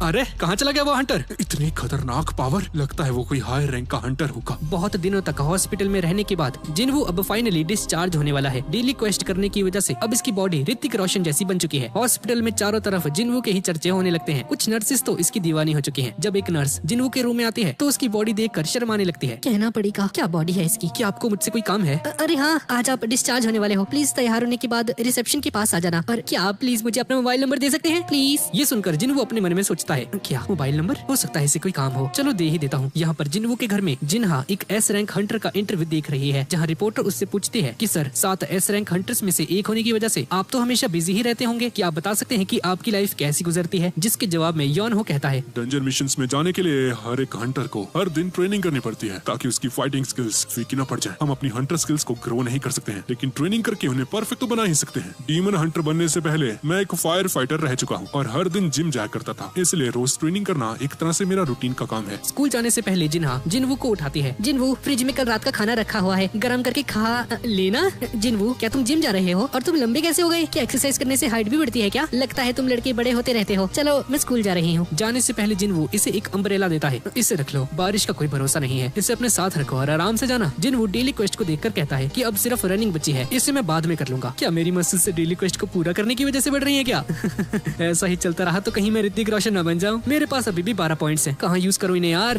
स्ट्रेंथ बढ़ाने से मैं ताकतवर तो बन जाऊंगा, पर अगर मैं मार नहीं पाया तो इसका कोई फायदा नहीं है। तो शायद मुझे एजिलिटी बढ़ानी चाहिए, लेकिन वाइटलिटी और परसेप्शन भी हमेशा काम आते हैं। मैंने सोच लिया, स्ट्रेंथ, एजिलिटी और परसेप्शन को बढ़ाऊंगा। इसके बाद जिन्वू को घर के मालिक का कॉल आता है। जिन्वू बेटा, तुमने इस महीने का रेंट अभी तक नहीं भरा है, पर अगर तुम्हें पैसे इकट्ठा करने में दिक्कत हो रही है तो मैं थोड़ा इंतजार कर सकता हूँ। अरे नहीं अंकल जी, टेंशन मत लीजिए, मैं बहुत ही जल्द रेंट भर दूंगा। ठीक है बेटा, मैं वेट करूंगा, अपना ध्यान रखना। मुझे नहीं पता कि ये रीअवेकनिंग है या फिर क्या है, लेकिन अब मैं गॉब्लिन्स को चुटकी की तरह मसल सकता हूँ, तो शायद पैसे कमाने में ज्यादा दिक्कत नहीं होने वाली है। ज्यादा पैसे कमाने के लिए मुझे हायर रैंक के डंजन्स पे जाना होगा और कोई भी मुझ जैसे एक ई रैंक हंटर को अपने साथ लेकर नहीं जाने वाला। क्या मैं वापस से डीमन हंटर का एग्जाम दूं क्या? अगर मुझे हायर रैंक मिल गया तो शायद मैं अच्छे डंजन्स पे जा सकता हूँ, पर फिर सबको मेरी रीअवेकनिंग के बारे में पता चल जाएगा। मैंने आज तक एक भी हंटर के बारे में नहीं सुना है जो कि हर दिन स्ट्रॉन्ग बनता रहता है। नहीं यार, मैं रिस्क नहीं ले सकता, मुझे पहले अपनी पावर्स के बारे में और जानना होगा। तभी जिन्वू को अचानक से एक नए डंजन मिशन का नोटिफिकेशन आता है। यहाँ पर हम डंजन साइट को देखते हैं। जिन्वू भागकर वहाँ पर पहुँच जाता है, जिसकी वजह से इसकी डेली क्वेस्ट भी कंप्लीट हो जाती है, जहाँ पर इसकी मुलाकात टीम लीडर डॉनसुक से होती है। टीम का एक बंदा बोलता है, अरे मैं इसको जानता हूँ, ये तो बहुत ही ज्यादा फेमस है, लोग इसे दुनिया का सबसे कमजोर डीमन हंटर कहकर बुलाते हैं। ये सुनकर डॉनसुक कहता है, अरे यार, ऐसे किसी का मजाक नहीं उड़ाते। इस चोमू की तरफ से मैं तुमसे माफी मांगता हूँ। वैसे मैंने फोन पर तुम्हें सब कुछ बता दिया था, पर मैं एक बार तुम्हें दोबारा से बताना चाहता हूँ। ये एक सी रैंक का डंजन है, जिसमें एंटर करने के लिए हमें कम से कम 8 मेंबर्स चाहिए हैं, जिसमें आधे सी रैंक के हंटर्स होने चाहिए। तुम्हें डंजन से लूट वगैरह कुछ नहीं मिलने वाली, क्योंकि लड़ने का काम हम करने वाले हैं, समझ गए ना? तुम्हारा काम है सिर्फ पार्टिसिपेट करना और हमारे बैग्स को संभालना, जिसके लिए हम तुम्हें 20 लाख रुपए देंगे, ठीक है ना? अच्छा, तो इनकी टीम में 4 सी रैंक और 2 डी रैंक के हंटर्स हैं, लेकिन एक भी हीलर नहीं है। मुझे तो कुछ गड़बड़ लगती है। इसके बाद डोंगसुक सुनजिन को एक कॉन्ट्रैक्ट साइन करने के लिए देता है, जिसमें ये साफ साफ लिखा गया है कि अगर डंजन में कुछ भी होता है तो ये लोग उसकी जिम्मेदारी नहीं लेने वाले हैं। जिन वो कॉन्ट्रैक्ट को साइन कर देता है, तभी टीम का 8th मेंबर भी यहाँ पर पहुंच जाता है। इसका नाम है यो जिनहो, जो कि है एक डी रैंक का हंटर। इसके आउटफिट देखकर जिनवू मन में कहता है, इतने महंगे इक्विपमेंट्स, हाँ लगता है इसकी फैमिली बहुत ज्यादा अमीर है। इसके बाद सभी लोग डंजन में जाने के लिए तैयार हो जाते हैं। डंजन को देखकर सभी लोग हैरान हो जाते हैं, क्योंकि ये डंजन सी रैंक के हिसाब से कुछ ज्यादा ही बड़ा होता है। डोंगसुक सबको भरोसा दिलाता है कि सी रैंक का डंजन है। हंटर एसोसिएशन ने इसे खुद 2 बार चेक किया है। सुंगजिन जिनवू को कहता है कि डंजन का साइज मैटर नहीं करता है, अंदर से निकलने वाली मैजिकल एनर्जी से पता चलता है कि डंजन का रैंक क्या है। लेकिन जिनवू भी आज तक एक सी रैंक के डंजन में नहीं गया था, इसलिए जिनवू भी थोड़ा सा नर्वस फील करता है। डंजन में एंटर करने के बाद उन्हें पता चलता है कि इस डंजन में ना तो लाइट है और ना ही कोई मैजिकल डीमन है। बिना लाइट वाले डंजन को देखकर जिनवू को कार्टेनॉन टेम्पल की याद आती है। जिनहो जिनवू से पूछता है कि ग्लो स्टोन्स क्या होते हैं। ग्लो स्टोन्स एक तरह के पत्थर होते हैं जो कि केव डंजन्स में पाए जाते हैं। इन पत्थरों से हल्की सी रोशनी भी निकलती है, जो कि हमें चीजें देखने में मदद करती है। अच्छा, तो इसका मतलब है कि डंजन में 3 तरह की चीजें होती हैं। वो स्टोन्स जो कि हमें मैजिकल डीमन से मिलते हैं, माना स्टोन्स जिन्हें हम खोद कर निकाल सकते हैं, और ग्लो स्टोन्स जो कि हमें केव डंजन्स के अंदर देखने में हेल्प करते हैं। थोड़ा और अंदर पहुंचने के बाद इन्हें कोई भी कोई डीमन नजर नहीं आता है। जिसके बाद जिन्वू को कुछ अजीब सी आवाजें सुनाई देने लगती हैं। वो डीमन इधर ही है, बस खुद को दिखा नहीं रहा। ये कौन से मॉन्स्टर्स हैं जो कि झुंड बनाकर अंधेरे में रहते हैं और रोशनी से खींचे चले आते हैं। समझ गया, इंसेक्ट्स। ये सुनकर सभी लोग चौकन्ने हो जाते हैं और अपने चारों तरफ देखने लगते हैं। वो आवाजें और भी ज्यादा पास आने लगती हैं। किसी को भी नहीं पता है कि वो इंसेक्ट्स कहाँ से आने वाले हैं। सभी लोग डरने लगते हैं। सभी लोग ऊपर देखो।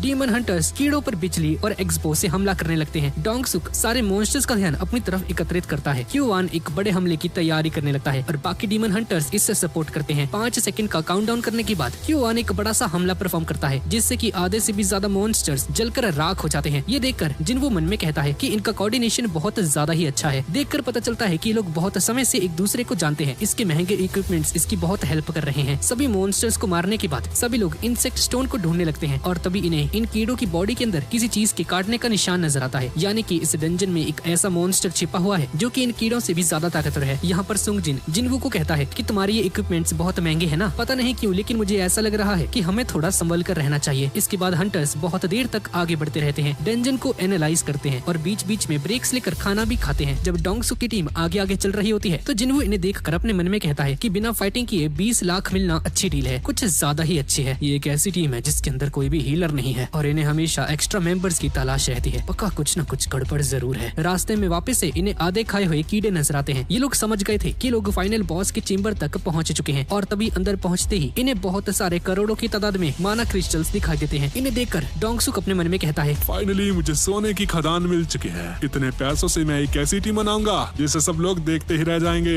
जिन्हो जिन्वू का कॉन्ट्रैक्ट पेपर लेकर डोंगसुक के पास जाता है। तो पेपर के हिसाब से जिन्वू को वो लूट नहीं मिलेगी जो कि डीमन से हासिल होगी, लेकिन माना क्रिस्टल्स तो खुदाई कर मिलते हैं ना। इस हिसाब से तो जिन्वू को भी बराबर के माना क्रिस्टल्स मिलने चाहिए सर। हाँ, तुमने सही कहा। तुम चिंता मत करो, सभी को बराबर का हिस्सा दिया जाएगा। लेकिन पहले हमें इस डंजन के मॉन्स्टर से निपटना होगा। जैसे कि तुम्हें पता है कि इस मॉन्स्टर को हराते ही गेट बंद हो जाएगा, इसलिए हमें लड़ने से पहले इन सभी माना क्रिस्टल्स को बाहर निकालना होगा। हमारी किस्मत अच्छी है कि ये डीमन अभी सो रहा है। इसके उठने से पहले ही हमें सभी क्रिस्टल्स को खोदना होगा। पर टीम के बाकी के मेंबर्स जमीन खोदने के सारे इंस्ट्रूमेंट्स डंजन के बाहर ही छोड़ आते हैं। इसलिए सुनजिन और जिन्हो को बॉस चेंबर में छोड़कर इंस्ट्रूमेंट्स लेने के लिए वापस जाने लगते हैं। तभी जिन्हो को इनकी कही हुई एक बात याद आती है कि वो लोग हमेशा ऐसे ही रेड्स परफॉर्म करते हैं, हमेशा। यानी कि इन लोगों का मुकाबला सी रैंक के डंजन्स से पहले भी हो चुका है। इस हिसाब से तो इनके पास ऑलरेडी 8 मेंबर्स होने चाहिए थे, तो 6 मेंबर्स क्यों हैं भाई? ये चल क्या रहा है? तभी डोंगसुक टीम मेंबर को बोलकर बॉस चेंबर को बंद कर देता है और ये दोनों अंदर ही फंस जाते हैं। जिन्हो को सॉन्ग अंकल की एक बात याद आती है कि कैसे कुछ लोग डंजन्स में क्राइम परफॉर्म करते हैं लेकिन पकड़े कभी नहीं जाते हैं, क्योंकि डंजन्स एक आइसोलेटेड एरिया होता है जहाँ पर कोई भी सीसीटीवी कैमरास नहीं होते हैं। इसी चीज का फायदा उठाकर कुछ लोग कमजोर हंटर्स को चारे की तरह यूज करते हैं या फिर उन्हें अकेला छोड़कर चले जाते हैं। जिन्हो इस बात से फ्रस्ट्रेटेड होने लगता है कि वो लोग कुछ माना क्रिस्टल्स के लिए इन्हें यहाँ पर मरने के लिए छोड़कर जा चुके हैं। धमाके की आवाज से डंजन का बॉस भी जाग जाता है। स्पाइडर को देखकर जिन्हो अपने मन में कहता है, सी रैंक का बॉस और एक ई रैंक का हंटर। हाँ, ये चीज तो कुछ ज्यादा ही खतरनाक है। खतरनाक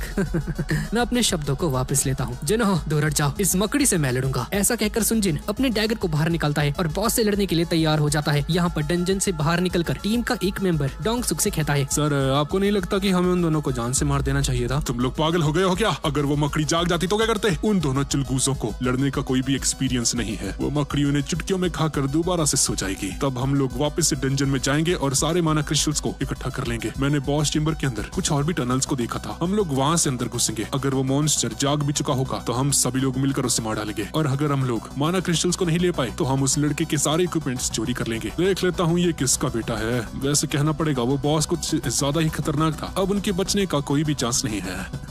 यहाँ पर जिन्हो को समझाता है, रुको, सी रैंक के बॉस को हराने के लिए तुम्हें कम से कम एक डी रैंक का हंटर होना होगा। तुम उसे नहीं हरा सकते हो, हमें कुछ और रास्ता ढूंढना होगा। जिन्हो सही कह रहा है। भले ही मैं रीअवेकन हो चुका हूँ लेकिन मैं अभी भी कमजोर हूँ। कसाका और वो मैजिकल गोलम दोनों ही डी रैंक के डंजन बॉस थे। ये मकड़ी उन दोनों से बहुत ज्यादा ताकतवर है, लेकिन पता नहीं क्यों मुझे इससे डर नहीं लग रहा। मुझे ऐसा लग रहा है कि जैसे मैं इस मकड़ी को हरा सकता हूँ। मैं अभी लेवल 18 पर हूँ। देखते हैं कि मैं एक सी रैंक के डंजन बॉस को हरा सकता हूँ या फिर नहीं। जिन्हो उस मकड़ी के पैरों पर हमला करता है, लेकिन इसका एक्सोस्केलेटन इतना स्ट्रॉन्ग है कि जिन्हो का डैगर इस पर एक खरोंच तक नहीं लगा पाता है। मकड़ी अपने पैरों से लगातार जिन्हो पर हमला करती है। ये देखकर जिन्हो समझ जाता है कि बस एक गलत मूव और ये सीधा भगवान के पास पहुंच जाएगा। कुछ तो गड़बड़ है। एक ई रैंक हंटर इतना ताकतवर कभी नहीं हो सकता। कहीं ऐसा तो नहीं है कि इसकी रैंकिंग फेक है? मैंने अफवाहें सुनी है कि कुछ लोग अपनी मैजिकल पावर्स को कंट्रोल करके अपने रैंक को कम करवाते हैं। इनमें बहुत सारे लोग संकी भी होते हैं जो कि मजे के लिए मॉन्स्टर्स को मारते हैं। अरे यार, कहाँ फंस गया?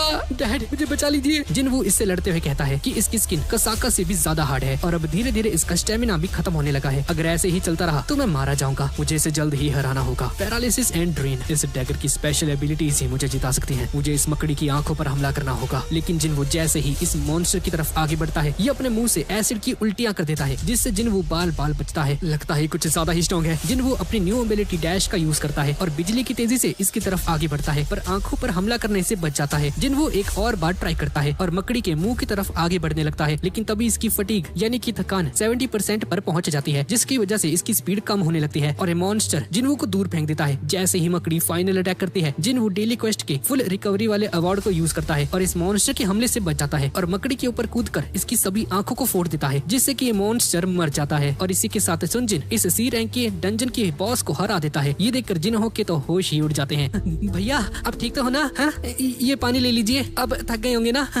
टेंशन मत लीजिए, खुदने का काम मैं करता हूँ, आप बस आराम कीजिए ना प्लीज। इससे क्या हो गया? तभी डोंग सुक की टीम भी यहाँ पर पहुंच जाती है। ये लोग हैरान हो जाते हैं कि इन लोगों ने एक सी रैंक के बॉस को कैसे हरा दिया और इन्हें लगने लगता है कि ये सब कुछ जिन्हो के वेपन की वजह से हुआ होगा। छोटे, तेरा वेपन बहुत ज्यादा इंटरेस्टिंग है। तो इस कंस्ट्रक्शन कंपनी के मालिक का बेटा है ना, मैं तुझे एक चांस देता हूँ। जिन्हो को मारकर हमारी टीम में शामिल हो जा, वरना तो यहाँ से जिंदा वापस नहीं लौट पाएगा। जल्दी बता तू क्या करना चाहता है? वैसे भी इस डंजन में जो भी होगा वो बाहर नहीं जाएगा। अब ये मत कहना कि तेरे जैसा एक डी रैंक का हंटर इस अच्छे चुंदर से डरता है। पर जिन्हो इसकी बात मानने से मना कर देता है और जिन्वो की रक्षा करने लगता है। जैसे ही डोंग सुक की टीम इनकी तरफ आगे बढ़ने लगती है, जिन्वो को एक इमरजेंसी क्वेस्ट का नोटिस आने लगता है, जिसमें लिखा है कि कुछ लोग प्लेयर को जान से मारना चाहते हैं। दुश्मनों को मारकर अपनी जान बचाओ, अगर ऐसा नहीं किया तो तुम्हें भारी पेनल्टी मिलेगी। ये पढ़कर जिन्वो को समझ नहीं आता कि आखिर यहाँ पर चल क्या रहा है। तभी Q1 अपनी बॉम्ब एबिलिटी का यूज करता है और जिन्वो को दूर फेंक देता है और इसके शरीर पर बहुत सारे पत्थर गिर जाते हैं। जिन्वो, लगता है तुम मर चुके हो, अब तुम क्या करोगे? हाँ, मैं कैसे भूल गया, ये वो दुनिया है जहाँ पर ताकतवर लोग ही जिंदा बच पाते हैं। दुनिया जो कि भरी पड़ी है अहंकार, धोखेबाज और मतलबी लोगों से। मैं ये कैसे भूल सकता हूँ, कैसे भूल सकता हूँ? अब मैं इनसे तंग आ चुका हूँ। दुश्मन, हाँ, ये सिस्टम मुझे इन्हें जान से मारने के लिए कह रहा है। क्या ये सिस्टम मुझे जिंदा रखने की कोशिश कर रहा है? लेकिन क्यों? हाँ, ये कोई इत्तेफाक नहीं है। ये सिस्टम मुझे बचाना चाहता है। सिस्टम चाहता है कि मैं और भी ज्यादा ताकतवर बनूं। ठीक है, ऐसा ही होगा। तो अगर तुम मुझे इस्तेमाल करना चाहते हो तो मैं भी तुम्हें इस्तेमाल करूंगा। और जिन्वो वापस से अपने पैरों पर खड़ा हो जाता है। अरे यार, तूने पूरी ताकत से हमला नहीं किया क्या? मैं भूल गया था, तुम ताकतवर इंसान हम जैसे को अपने पैरों की धूल समझते हैं, लेकिन तुम सभी लोग एक बात को भूल रहे हो। वक्त आने पर एक शिकारी भी शिकार बन जाता है। ये सुनकर सभी लोग घबरा जाते हैं। अरे सर, आप पीछे जाइए, ऐसे मैं देखता हूँ। क्या बे, ज्यादा पंगे ले रहा है? लगता है तुझे मेरी बात अभी तक समझ नहीं आई। शिकारी शिकार बनेगा है तो हमें शिकार कहना चाहता है क्या? तू शिकार करेगा हमारा है साले कमजोर से है? और ऐसा कहते ही जिन्वो डैगर से इसका गला काट देता है, जिसे देखकर सभी लोग घबरा जाते हैं। ये कैसे हो गया? ये तो एक डी रैंक का हंटर था, इसने उसे कैसे मार दिया? ये मामूली सा ई रैंक का हंटर उसे कैसे मार सकता है? जिन्वो ने पहली बार अब किसी इंसान की जान ली है। भले ही ये सिस्टम के इशारों पर चल रहा है, लेकिन अब जिन्वो एक खूनी बन चुका है। पर अब ये कर भी क्या सकता था? अगर जिन्वो इसकी जान नहीं लेता तो सिस्टम इसकी धड़कन को रोक देता और अब कुछ नहीं हो सकता। अपना जिन्वो एक क्रिमिनल बन चुका है। यही कुदरत का कानून है। ताकतवर जिंदा रहते हैं और कमजोरों की मौत होनी तय है। डोंग सुक की टीम स्प्लिट होकर जिन्वो पर हमला करने लगती है, पर जिन्वो बहुत ज्यादा तेज होता है और डैश एबिलिटी का यूज करके इनके अटैक से बचकर काउंटर अटैक परफॉर्म करता है और पैरालाइज और ड्रेन एबिलिटी का यूज करके इन दोनों को मार देता है। एक्सबो वाला हंटर शूट करने की कोशिश करता है, लेकिन शूट करने से पहले ही जिन्वो इसे मार देता है। Q1 बॉम्ब एबिलिटी का यूज करके हमला करता है, पर जिन्वो के सामने अब कोई भी चीज असर नहीं करने वाली है। यही होता है जब शरीफ शराफत छोड़ता है। सुनजिन बहुत ज्यादा ताकतवर है। जब ये डंजन बॉस से लड़ रहा था, ये तो तब से भी ज्यादा ताकतवर हो चुका है। डोंग सुक देख कर डर जाता है। तुमने मेरी पूरी टीम को मार दिया, वो भी 15 सेकंड में। तुम क्या हो? क्या तुम कोई राक्षस हो गया? तुमने ही उस मॉन्स्टर को मारा है ना? सच बता, तू मुझे इतने हल्के में मत ले। मैं कोई मामूली सी रैंक हंटर नहीं हूँ। और ऐसा बोलकर डोंग सुक रीइंफोर्समेंट एबिलिटी का यूज करता है और अपने शरीर को लोहे से भी ज्यादा मजबूत बना लेता है और कूदकर जिन्वो पर हमला करने के लिए आगे बढ़ता है, पर सुनजिन इसके मुंह को पकड़कर नीचे जमीन में गाड़ देता है। ये देखकर डोंग सुक के होश उड़ जाते हैं। अरे यार, मुझे छोड़ दे भाई, मुझे माफ कर दे प्लीज। मुझे मत मार, तुझे जो चाहिए मैं दूंगा, मुझे माफ कर दे। पैसे चाहिए? ये ले भाई, सारे पैसे ले ले यार, प्लीज मुझे छोड़ दे।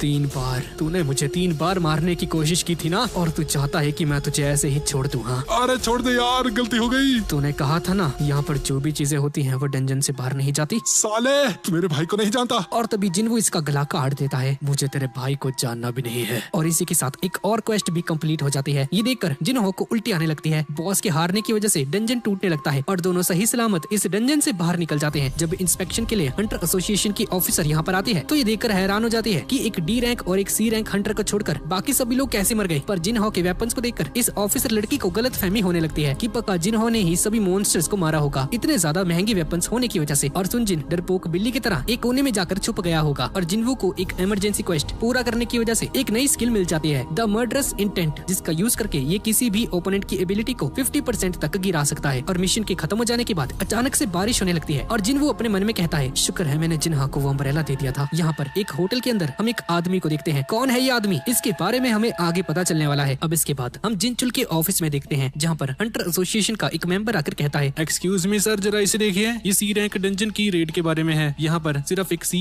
और एक डी रैंक हंटर को छोड़कर बाकी सभी 6 लोग मारे गए। शायद हो सकता है वो दोनों हंटर्स अपनी जान बचाकर वहाँ से भाग निकले हों। डंजन्स में अक्सर ऐसा होता है। नहीं सर जी, बाहर निकलने से पहले उन लोगों ने डंजन बॉस को हराया था। जिन्हों नाम के एक डी रैंक हंटर के पास बहुत ज्यादा महंगे इक्विपमेंट्स थे। शायद हो सकता है कि उसी ने बॉस को हराया हो। हाँ तो प्रॉब्लम क्या है, इन्वेस्टिगेशन करो और डिटेल्स निकालो। सर दरअसल बात यह है कि जो जिन्हों के साथ जो हंटर था वो कोई और नहीं बल्कि डबल डंजन वाले हादसे को सरवाइव करने वाला जिन्वू है। क्या कहा तुमने, जिन्वू?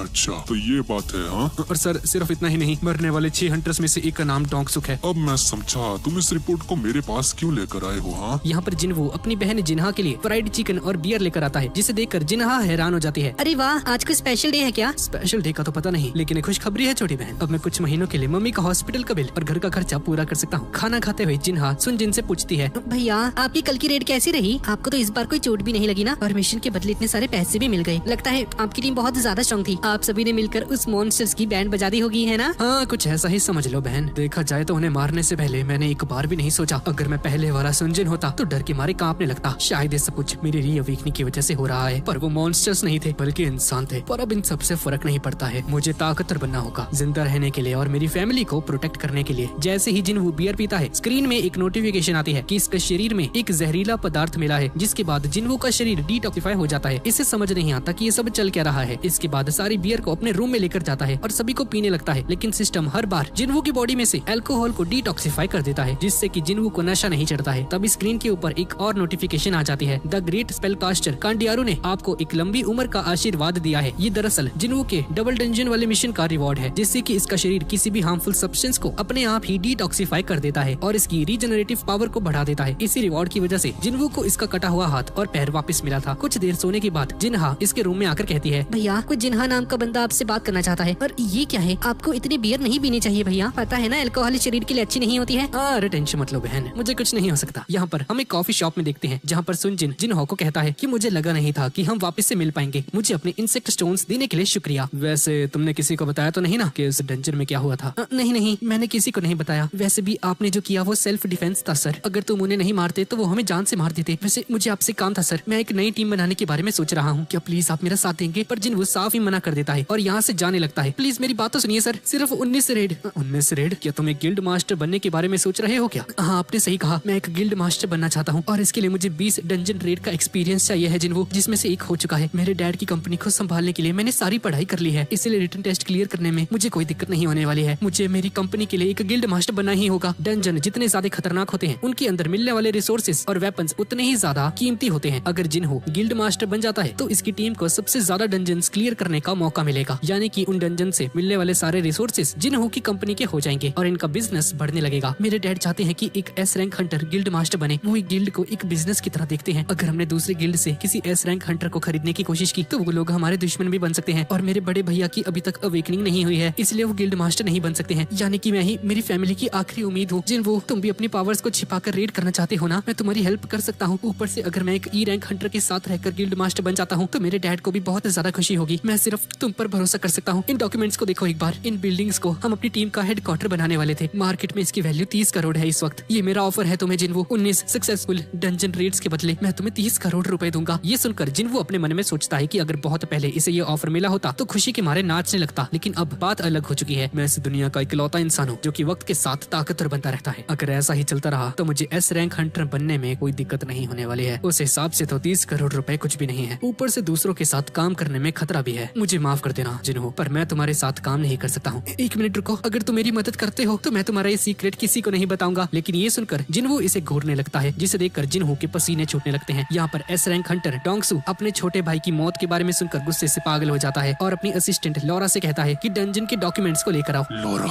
अगर मैं दूसरी कंट्री में जाकर किसी को जान से मार दूं तो क्या होगा? सर अगर उस कंट्री में हंटर्स को लेकर स्पेशल लॉ तैयार किए गए होंगे तो आपको जेल हो सकती है, वरना आपकी कोर्ट में सुनवाई भी हो सकती है। पर अगर ऐसा होता है तो आप कुछ न कुछ कर अपनी सजा को माफ करवा सकते हैं। ठीक है, मेरे जाने की तैयारी करो। पर सर इससे आपका बिजनेस खराब हो जाएगा। कुछ महीनों के लिए आपका स्केड्यूल फिक्स है सर। अगर ऐसा है तो मैं कुछ और महीने रुक जाता हूँ। डी रैंक हंटर जिन्हो और ई रैंक हंटर संग जिन्हो, हाँ तुम अब नहीं बचने वाले। यहाँ पर अगले दिन हम पार्क में देखते हैं जहाँ पर जिन्वू और जिन्हा एक्सरसाइज कर रहे होते हैं और भागते हुए जिन्वू जिन्हा से पूछता है, जिन्हा अगर हमारे पास 30 करोड़ रुपए आ गए तो तुम उसका क्या करोगे? हाँ, अगर ऐसा हुआ तो मैं सबसे पहले उन पैसों से मम्मी के हॉस्पिटल का बिल भरूंगी और उसके बाद अपनी कॉलेज फीस को। डेली क्वेस्ट को कंप्लीट करने के बाद जैसे ही जिन्वू रिवॉर्ड लेने वाला होता है तो उसे देखता है कि रनिंग के गोल्स अचीव होने के बाद भी एक एक्स्ट्रा किलोमीटर ऐड हो चुका है और पुशअप्स मारकर इस चीज को कंफर्म करता है। जिन्वू देखना चाहता था कि अकाउंट्स कितने तक बढ़ सकते हैं, इसलिए वापस भागने लगता है। कुछ देर बाद इसे पता चलता है कि सिस्टम गोल के डबल होने की बात रुक जाता है और इस बार जब जिन्वू रिवॉर्ड लेता है तो इसे लूट बॉक्स में 2 ऑप्शंस मिलते हैं, फ्लैश्ड रैंडम लूट बॉक्स और कर्स्ड रैंडम लूट बॉक्स। और कर्स्ड वाले को सिलेक्ट करने के बाद इसे एक अजीब सी चाबी मिलती है जिससे कि ये डीमन कासल नाम के एक एस रैंक के डंजन के अंदर जा सकता है। डीमन कासल में इसे कुछ इंग्रेडिएंट्स मिलते हैं जिससे कि ये एलिक्सर ऑफ लाइफ को बना सकता है, एक ऐसा पोशन जिसे पीने से कोई भी बीमारी ठीक हो सकती है। ये पढ़कर जिन्वू मुस्कुराने लगता है क्योंकि इसका यूज करके ये अपनी मॉम की बीमारी को ठीक कर सकता है। यानी कि जिन्वू के पास अब बस एक ही चारा बचा है, एलिक्सर ऑफ लाइफ को हासिल करना। डंजन में एंटर करने के बाद जिन्वू की स्ट्रेटेजी साफ थी। अगर इसे लगा कि ये उस मॉन्स्टर को नहीं हरा सकता तो टेलीपोर्टेशन स्टोन का यूज करके इस डंजन से बाहर निकल जाएगा और कोई रिस्क नहीं लेगा। और तभी इसका सामना हेल्स गेट के गेटकीपर सर्बिरस से हो जाता है। जिन्वू डैश एबिलिटी का यूज करता है और इस मॉन्स्टर पर लगातार हमले करता है, पर इससे इस मॉन्स्टर को कोई भी डैमेज नहीं होता है। इसके बाद जिन्वू मर्डरस इंटेंट का यूज करता है और इसकी एबिलिटी को 50% तक गिराने की कोशिश करता है, पर ये प्लान भी फेल हो जाता है। इसके बाद जिन्वू कसाना ब्लेड का यूज करके इस मॉन्स्टर के मुंह पर हमला करता है, पर इसकी पैरालिसिस और ड्रेन एबिलिटी भी काम नहीं करती है। मॉन्स्टर अपने दांतों से इसके एक हाथ को उखाड़ देता है और अपने पंजों से जिन्वू पर हमला कर देता है, जिससे कि इसकी हेल्थ ऑलमोस्ट आधी रह जाती है। जिन्वू जैसे भी करके इसके हमलों से बचकर भागने लगता है, लेकिन तब ये मॉन्स्टर अपनी रेज एबिलिटी को बढ़ा देता है, जिससे कि इसकी पावर 3 मिनट के लिए 100% से भी ज्यादा बढ़ जाती है। और इससे पहले कि जिन्वू कुछ रिएक्ट कर पाता, मॉन्स्टर अपने पंजों से हमला करके इसे दूर फेंक देता है, जिससे कि इसकी हेल्थ और भी कम हो जाती है। मौत को नजदीक आते हुए देखकर जिन्वू फुल रिकवरी का यूज करता है और कूदकर इस मॉन्स्टर की आंखों को फोड़ देता है, पर रेज एबिलिटी की वजह से इस मॉन्स्टर पर कोई भी असर नहीं होता है। ये गुस्से से भरा हुआ मॉन्स्टर जिन्वू को मार मार कर इसकी हेल्थ को 20% से भी नीचे लेकर आ जाता है।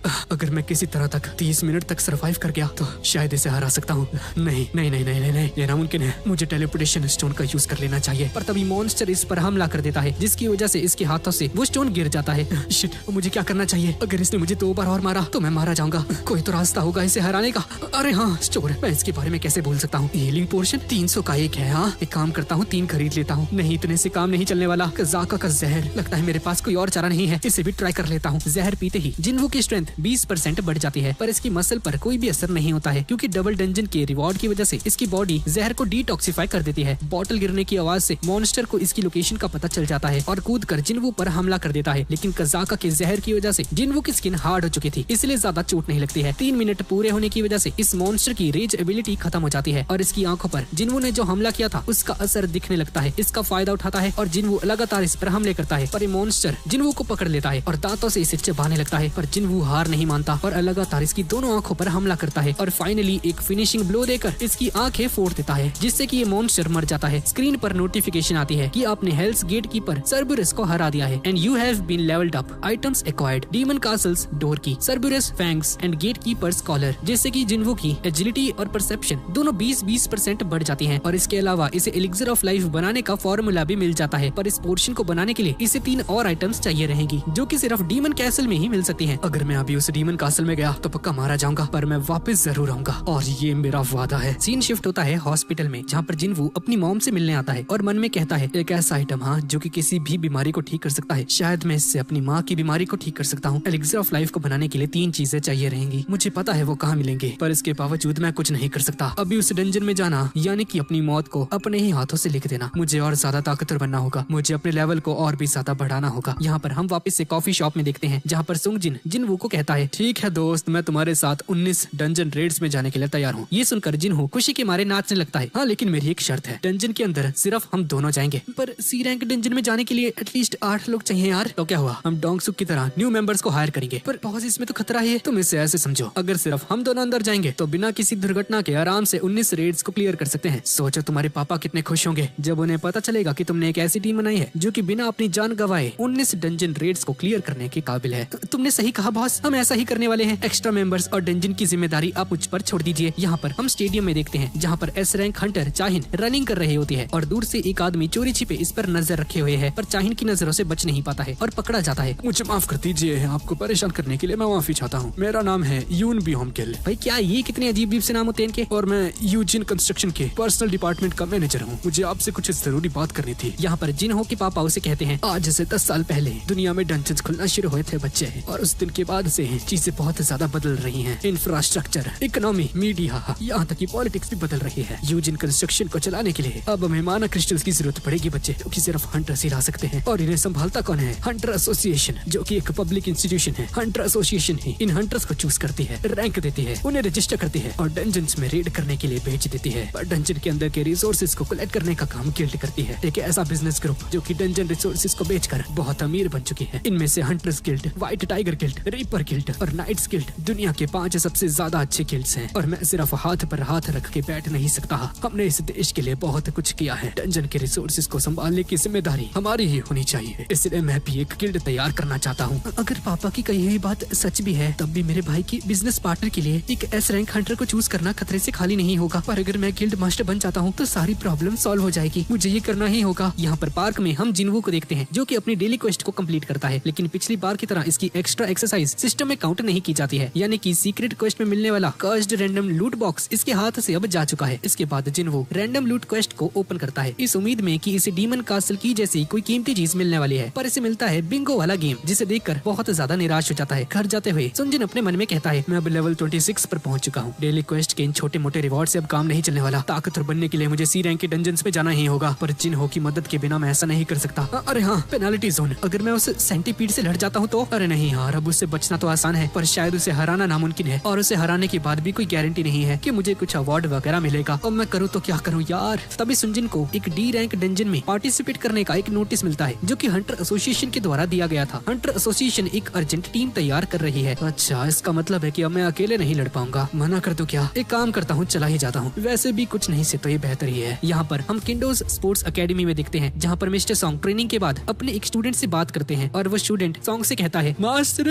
मैं आपको एक बार भी नहीं हरा पाया यार। मैं तो नहीं आसानी से नहीं हारने वाला। तभी मिस्टर सॉन्ग को भी डी रैंक डंजन में पार्टिसिपेट करने का नोटिफिकेशन मिलता है। मास्टर जी, आप हंटर की जॉब से रिटायर नहीं हो रहे क्या? रिटायर? वैसे तुम सही कह रहे हो। मेरे जैसा एक हाथ वाला बुड्ढा अब कर भी कह सकता है, पर जब तक मेरी सांसें चल रही हैं, मैं अपने देश के लिए कुछ करना चाहता हूँ। यहाँ पर हम मिस्टर किम के घर में देखते हैं, जहाँ पर ये अपने परिवार के साथ टाइम स्पेंड कर रहा होता है, और तभी इसे भी वही नोटिफिकेशन मिलती है। और गाइस, दरअसल ये वही लोग हैं जिन्हें हमने इस सीरीज के स्टार्टिंग में देखा था, जो कि उस एस रैंक के डंजन में सही सलामत बाहर निकल गए थे। और इस नोटिफिकेशन को सुनकर इसकी बीवी कहती है, आपको नहीं लगता कि आपको हंटर के अलावा आप कुछ और जॉब कर लेनी चाहिए? पिछली बार आप मरते मरते बचे थे। मुझे आपकी बहुत फिक्र रहती है। प्लीज ये सब छोड़ दीजिए ना। नहीं, हमारी छोटी बेटी यूनजी कल से एलकेजी में जाने लगेगी, और हमारी बड़ी बेटी यूनहा के भी मिडिल स्कूल से शुरू होने वाले हैं। दोनों को पढ़ाने के लिए पैसे कहाँ से आएंगे? मेरी चिंता मत करो। हंटर एसोसिएशन हम जैसे कमजोर हंटर्स को किसी खतरनाक डंजन में कभी नहीं भेजेगी। पिछली बार जो हुआ था वो बस एक दुर्घटना थी। यहाँ पर हम हंटर्स गिल्ड के हेड क्वार्टर में देखते हैं, जहाँ पर एस रैंक हंटर बेरोंक्यो गिल्ड मास्टर चोई से कहता है, आपकी हिम्मत कैसे हुई मुझे उस इंटरव्यू में भेजने की? वो इंटरव्यू बस एक टाइम वेस्ट था। पर मुझे तुम्हारे आंसर्स बहुत अच्छे लगे, तुमने बढ़िया काम किया। ओए चुप हो जाए। पहली बात, वो इंटरव्यू दरअसल तुम्हारे लिए था, ना कि मेरे लिए, ठीक है ना? पर उन्हें एक अच्छे कैरेक्टर वाला हंटर चाहिए था, जो कि अपनी जॉब को सीरियसली परफॉर्म करता हो। क्या मैं तुम्हें किसी भी एंगल से वैसा हंटर लग रहा हूँ क्या? ठीक है, ये बताओ कि तुम्हें मुझसे काम क्या है? मुझे यहाँ पर क्यों बुलाया है? उस फाइल को देखो। यूजी कंस्ट्रक्शन खुद की एक गिल्ड बनाने वाली है, और ऐसा सुनने में आया है कि वो तुम्हारे गिल्ड के एस रैंक के हंटर्स को खरीदने के बारे में सोच रहे हैं। ओए मुझे पता है इस बात के बारे में। बातें घुमाना बंद करो और सीधा पॉइंट पर आओ, समझ गए ना? आखिरी बार पूछ रहा हूँ, बात क्या है? जेजो आइलैंड के बारे में तुम्हारा क्या ख्याल है? डंजन को क्लियर करने की नाकामयाबी के बाद उस आइलैंड को हमेशा के लिए बंद कर दिया गया, और समुद्र के किनारे से सर्विलेंस परफॉर्म करके लोगों को साल में एक बार उसकी जानकारी दी जाती है। हमारा शहर जेजो आइलैंड को भूलने की कोशिश कर रहा है, पर उस आइलैंड में जो कुछ भी हुआ था मैं उसे कभी नहीं भूल सकता हूँ। मैं उस आइलैंड को आने वाले फ्यूचर में क्लियर करने के बारे में सोच रहा हूँ, और मुझे इसके लिए तुम्हारा साथ चाहिए। हमें और भी ज्यादा ताकतवर बनना होगा। हमें नए साथी ढूंढने होंगे। लोगों के दिलो दिमाग से जेजो आइलैंड का डर हमेशा के लिए मिटाना होगा। बेक्यान हो, तुमने भी तो उस आइलैंड में किसी को खोया था ना? इसके बाद हम जेजो आइलैंड की कुछ फ्लैशबैक्स को देखते हैं, जहाँ पर यूनसियोक नाम के एक एस रैंक के हीलर की मौत हो गई थी। यहाँ पर हम जूही को देखते हैं, जो कि फोन पर अपनी मम्मी से बात करती है। बेटी, कितने दिनों बाद तुमने कॉल किया? हाँ, सब तो है ना? हाँ मम्मी, मैं ठीक हूँ। और तुम्हारा हंटर का काम कैसा चल रहा है? हाँ, तुम एक रेलर हो ना? फिर तो बाकी सभी लोग तुमसे बहुत स्ट्रॉन्ग होगी ना? कहीं ऐसा तो नहीं कि तुम उनके रास्ते में आती हो? हाँ, तुम्हें पता है ना, तुम हमेशा से डर बची रही हो। अगर तुमसे ये नहीं हो रहा है तो मत करो। यहाँ आकर हमारे बिजनेस में मदद कर सकते को। पर ये सुनकर जूही गुस्से में आ जाती है और फोन काट देती है। क्या मैं सच में दूसरों के रास्ते में आती हूँ? शायद वो सच कह रही हैं, मैं यूजलेस हूँ, फिर मैं थोड़ी और कोशिश करना चाहती हूँ। ऐसा कहकर जूही किचन में चली जाती है। तभी इसके फोन में वही नोटिफिकेशन आती है हंटर एसोसिएशन की। यहाँ पर बेक हॉनियो यहाँ से जाने लगता है। रास्ते में इसकी मुलाकात चाहिन से होती है। दोनों एक दूसरे को ग्रीट करते हैं। चाहिन चोई से मिलती है। आज सुबह ट्रेनिंग करते हुए यूजिन कंस्ट्रक्शन कंपनी का एक बंदा मुझसे मिलने आया था। बात ये है कि उनकी कंपनी एक नया गिल्ड तैयार कर रही है और वो चाहते हैं कि मैं उनकी गिल्ड मास्टर बनूं, पर चोई मैंने उनका ऑफर ठुकरा दिया है। मुझे लगा कि आपको इस बात के बारे में पता होना चाहिए, तो इसीलिए मैं यहाँ पर आ गई। हाँ, तुम्हारे डिसीजन को सुनकर मुझे राहत मिली। इसके बारे में मुझे आगाह करने के लिए तुम्हारा शुक्रिया। अगले दिन जिनवू डंजन रेड के लिए जाने लगता है। तभी जिन्हा यहाँ पर आ जाती है। भैया आजकल आप बहुत ज्यादा बिजी नहीं रहने लग गए। मुझे यकीन नहीं आता कि आप वही सुनचिन हो जो कि हर रेड के बाद चोट की वजह से छुट्टी लेता था। लगता है आपकी ट्रेनिंग काम कर रही है। हाँ, कुछ ऐसा ही समझ लो बहना। जो भी हो, आज से मैं अच्छे खासे पैसे कमाने वाला हूँ। ठीक है, मैं चलता हूँ। मिस्टर सॉन्ग भी डंजन की तरफ जाने लगते हैं। एक तलवारबाज होने के बावजूद अपनी फिजिकल स्ट्रेंथ के बजाय मैजिकल पावर्स पर भरोसा कर रहा है। यानी कि जिस चीज को ये बचपन से सीख रहा था डंजन के अंदर, वो तलवारबाजी किसी भी काम की नहीं है। और तभी इसकी मुलाकात जिनवू से हो जाती है। दोनों एक दूसरे को दोबारा से देखकर बहुत खुश हो जाते हैं और सॉन्ग को अपनी आंखों पर यकीन नहीं होता कि कुछ ही महीनों में जिनवू इतना ज्यादा बदल चुका है। डंजन साइट पर पहुंचने के बाद इनकी मुलाकात जूही, सॉन्ग और कांग से होती है। लेकिन किम और कांग जिनवू से नजरें नहीं मिलाते हैं, क्योंकि उस दिन सभी लोगों ने अपनी जान बचाने के लिए जिनवू को मरने के लिए अकेला छोड़ दिया था। जिनवू तुम कितने ज्यादा बदल चुके हो, तुम्हारा पैर भी पूरे तरीके से हील हो चुका है। तभी एक गाड़ी यहाँ पर आ जाती है जिसमें से 3 क्रिमिनल्स बाहर आते हैं। एक क्रिमिनल जूही को देखकर कहता है, ए बुढ़ला, ये देखो अपने साथ कौन है? ए, क्या तेरा बॉयफ्रेंड है क्या ये? हाँ, क्या बोलती है? हाँ, अब उनके साथ चलेगी क्या? हाँ? तभी एक सूट पहना हुआ आदमी इन क्रिमिनल्स का मुंह बंद करवा देता है। अपना मुंह बंद रखो। इसके बाद हमें हंटर एसोसिएशन की एक ऑफिसर बताती है कि हथकड़ी पहने हुए ये क्रिमिनल्स असल में आज के डंजन रेड में पार्टिसिपेट करने वाले सब्स्टिट्यूट हंटर्स हैं और रेड में हिस्सा लेकर ये क्रिमिनल्स अपनी सजा को कम करवाते हैं। ऊपर से इन पर नजर रखने के लिए बी रैंक हंटर और इंस्पेक्टर कांग ताइशिक भी है, जो कि इन तीनों क्रिमिनल से बहुत आसानी से निपट सकता है। ये सुनकर जिनवू जूही से कहता है, मुझे नहीं पता ये अच्छा आइडिया है या नहीं, पर मेरे हिसाब से तुम्हें इस रेड में पार्टिसिपेट नहीं करना चाहिए जूही। और तुम जिनवू? मैं अंदर जाने वाला हूँ। तो फिर मैं भी जाऊंगी। कांग ताइशिक उन क्रिमिनल्स की हथकड़ियों को खोल देता है। अगर तुम में से किसी ने भी होशियारी करने की कोई भी कोशिश की तो तुम्हें मारूंगा पहले और तुम्हारा कसूर बाद में पूछूंगा। आई बात समझ में? इसके बाद कांग जिनवू और सॉन्ग को, आप लोग चिंता मत कीजिए, उन क्रिमिनल्स पर नजर रखने की जिम्मेदारी मेरे ऊपर है। आप बिल्कुल निश्चिंत रहिए। क्या मैं जान सकता हूँ कि आप में से कौन इस टीम का लीडर बनना चाहेगा? ये सुनकर सॉन्ग जिनवू को कहता है, क्या मैं लीडर बन जाऊँ? हाँ जरूर, मुझे कोई दिक्कत नहीं है। जिनवू, मुझे चांस देने के लिए शुक्रिया। उस दिन मेरी वजह से 7 लोगों की जानें गई थी, इसके लिए मैं खुद को कभी माफ नहीं कर सकता। लेकिन तुमने हम 5 लोगों की जानें बचाई हैं, तो बाकियों की तरफ से मैं तुमसे कहना चाहता हूँ कि हम सब तुम्हारे आभारी हैं जिनवू। तुमने उस दिन जो हमारे लिए किया वो हम जिंदगी में कभी नहीं भूल सकते। इसके बाद सभी लोग अंदर जाने के लिए तैयार हो जाते हैं। डंजन के अंदर क्रिमिनल्स और हंटर्स का सामना गॉब्लिन के एक ग्रुप से हो जाता है। जिनवू को लड़ते हुए देखकर, समझिन बेटा, तुम तो पहले से ज्यादा तेज हो गए हो, और तुम्हारे पास इतना अच्छा डैगर कहाँ से आया? हाँ, सॉन्ग ने सही कहा। देखा जाए तो आज तुम्हें चोट भी नहीं लगी है जिनवू। आई होप तुम्हें मेरी जरूरत ना पड़े। नहीं, ऐसा नहीं है जूही, हम सभी को तुम्हारी जरूरत है। जिनवू को देखकर सॉन्ग समझ जाता है कि जिनवू सिर्फ ताकतवर ही नहीं बना है, बल्कि इसका ऑरा भी चेंज हो चुका है। अब जिनवू पहले से ज्यादा कॉन्फिडेंट है। और आगे बढ़ते समय इन्हें 3 रास्ते नजर आते हैं, जिसे देखकर कांग ताइशिक कहता है, एक काम करते हैं, 3 दिन के ग्रुप्स में स्प्लिट हो जाते हैं। इसमें थोड़ा रिस्क तो है, पर अगर हम लोग ऐसा करते हैं तो वक्त से पहले डंजन को क्लियर कर पाएंगे। मैं क्रिमिनल्स के साथ राइट वाले रास्ते में जाऊंगा। अगर बॉस का चेंबर तुम्हें दिख जाए तो तुरंत हमें इन्फॉर्म कर देना। और जिनवू को अपनी परसेप्शन एबिलिटी से पता चल जाता है कि बॉस चेंबर लेफ्ट वाले रास्ते में है। छोटे मोटे गॉब्लिन्स को मारने से जिनवू ताकतवर नहीं बनने वाला है, इसलिए बॉस को हराने के लिए सॉन्ग से कहता है कि हम लेफ्ट वाले में जाते हैं, और लेफ्ट वाले को चूज कर लेता है। यानी कि किम और कांग बीच वाले रास्ते से जाएंगे। टनल के अंदर जाने से पहले कांग जिनवू को घूरने लगता है और जाते समय एक छोटी सी स्माइल करता है। बीच वाले रास्ते में किम और कांग सिर्फ गॉब्लिन से मिलते हैं, जिन्हें हराकर किम कांग को कहता है, जब तक हमारा सामना गॉब्लिन से हो रहा है तब तक कोई प्रॉब्लम नहीं है। हम जैसे कमजोर हंटर्स को सिर्फ लो रैंक की डंजन्स में बुलाया जाता है। सही कहा ना मैंने? अरे नहीं, ऐसा मत कहिए, पहले वाली डंजन में भी हमने यही सोचा था, और आपने देखा ना हमारे साथ क्या हो गया। नहीं, मैंने सोच लिया है, इस रेड के खत्म होते ही मैं जिनवू से माफी मांगने वाला हूँ। तुम्हें भी ये बात खाई जा रही है ना? एक बच्चे को अकेला छोड़कर हम वहाँ से गायरों की तरह भाग गए थे। भले ही वो सब कुछ हमने अपने परिवार के लिए किया, लेकिन हमने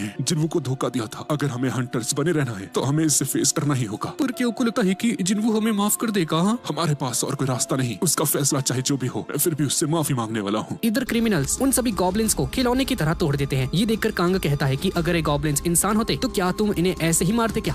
हमें इन चीजों से फर्क नहीं पड़ता, हमारी नजरों में ये सभी खिलौने हैं, चाहे इंसान हो चाहे गॉब्लिन। तभी हम एक फ्लैशबैक को देखते हैं, जहाँ पर एक आदमी कांग ताइशिक को कहता है कि 3 आदमियों ने मिलकर मेरी बेटी का रेप किया था, जिसके बाद उसने अपनी जान ले ली। इस दुर्घटना से इसकी वाइफ को एक गहरा सदमा लगा, जिसकी वजह से उसे हॉस्पिटल में एडमिट होना पड़ा। लेकिन वो तीनों कमीने कुछ सालों में ही जेल से आजाद हो जाएंगे, मानो जैसे कुछ हुआ ही ना हो। ऊपर से वो लोग हंटर्स हैं, जो कि डंजन रेड्स में पार्टिसिपेट कर अपनी सजा को कम करवा सकते हैं। ये कैसा इंसाफ है? उन कमीनों को जिंदा रहने का कोई हक नहीं है। ये लो 3 बिलियन रुपए, सारे पैसे पैसे रख लो, बदले में मैं चाहता हूँ कि तुम इन तीनों को जान से मार दो। तुम तो जानते ही हो कि डंजन में जो कुछ भी होता है वो डंजन से बाहर नहीं जाता है। प्लीज मेरा ये काम कर दो, मैं तुमसे भीख मांगता हूँ। इसके बाद हम वापस से प्रेजेंट में आ जाते हैं और कांग इन सभी से कहता है कि यहाँ से बाहर निकलने के बाद मैं इंस्पेक्टर को कहने वाला हूँ कि तुम तीनों का सामना 100 गॉब्लिन्स के एक बड़े से झुंड के साथ हो गया था जिसमें तुम्हारी मौत हो गई। यहाँ पर किम और कांग डंजन की भूल भुलैया में फंस जाते हैं और फाइनली जब इन्हें बाहर निकलने का रास्ता नजर आता है तो देखते हैं कि कांग ताइशिक उन क्रिमिनल्स को जान से मार रहा है। टेंशन मत ले, इतनी जल्दी नहीं मारूंगा तुझे, तुम तीनों को तो मैं तड़पा तड़पा कर मारूंगा। अरे ये क्या, तुम दोनों यहाँ पर क्या कर रहे हो? लगता है ये दोनों रास्ते एक दूसरे से कनेक्टेड थे, जिसका मतलब है बॉस वाला चेम्बर लेफ्ट वाले टनल में है। लगता है मुझे मेरे प्लान में कुछ चेंजेस करने पड़ेंगे। ऐसा बोलकर किम और कांग की तरफ आगे बढ़ने लगता है। यहाँ पर जिनवू अपने मन में कहता है कि वो कांग ताइशिक अपने सीनियर इंस्पेक्टर के साथ मुझसे हॉस्पिटल में मिलने आया था जब इसे पहले चोट लग गई थी। आई होप उसने मुझे पहचाना ना हो। और तभी इन्हें किसी के चिल्लाने की आवाज सुनाई देती है। जैसे ही लोग आवाज की तरफ आगे बढ़ते हैं तो इन्हें मिस्टर कांग और तीनों क्रिमिनल्स मरे हुए मिलते हैं। तीनों की लाश नीचे जमीन पर लेटी हुई थी और थोड़ी ही दूरी पर मिस्टर कांग अधमरी हालत में बैठे हुए थे। ये देखकर जिनवू कहता है, जूही जल्दी से मिस्टर किम को ठीक करो, जल्दी। जूही मिस्टर किम को ठीक करने की कोशिश करती है पर इनकी हालत बहुत ज्यादा बुरी हो चुकी है। सॉन्ग समझ जाता है कि ये काम किसी मैजिकल बीस्ट का नहीं है बल्कि एक इंसान का है और जिसने भी ये किया है उसका मकसद मिस्टर किम को तड़पा कर मारना था। किम जूही को कहते हैं,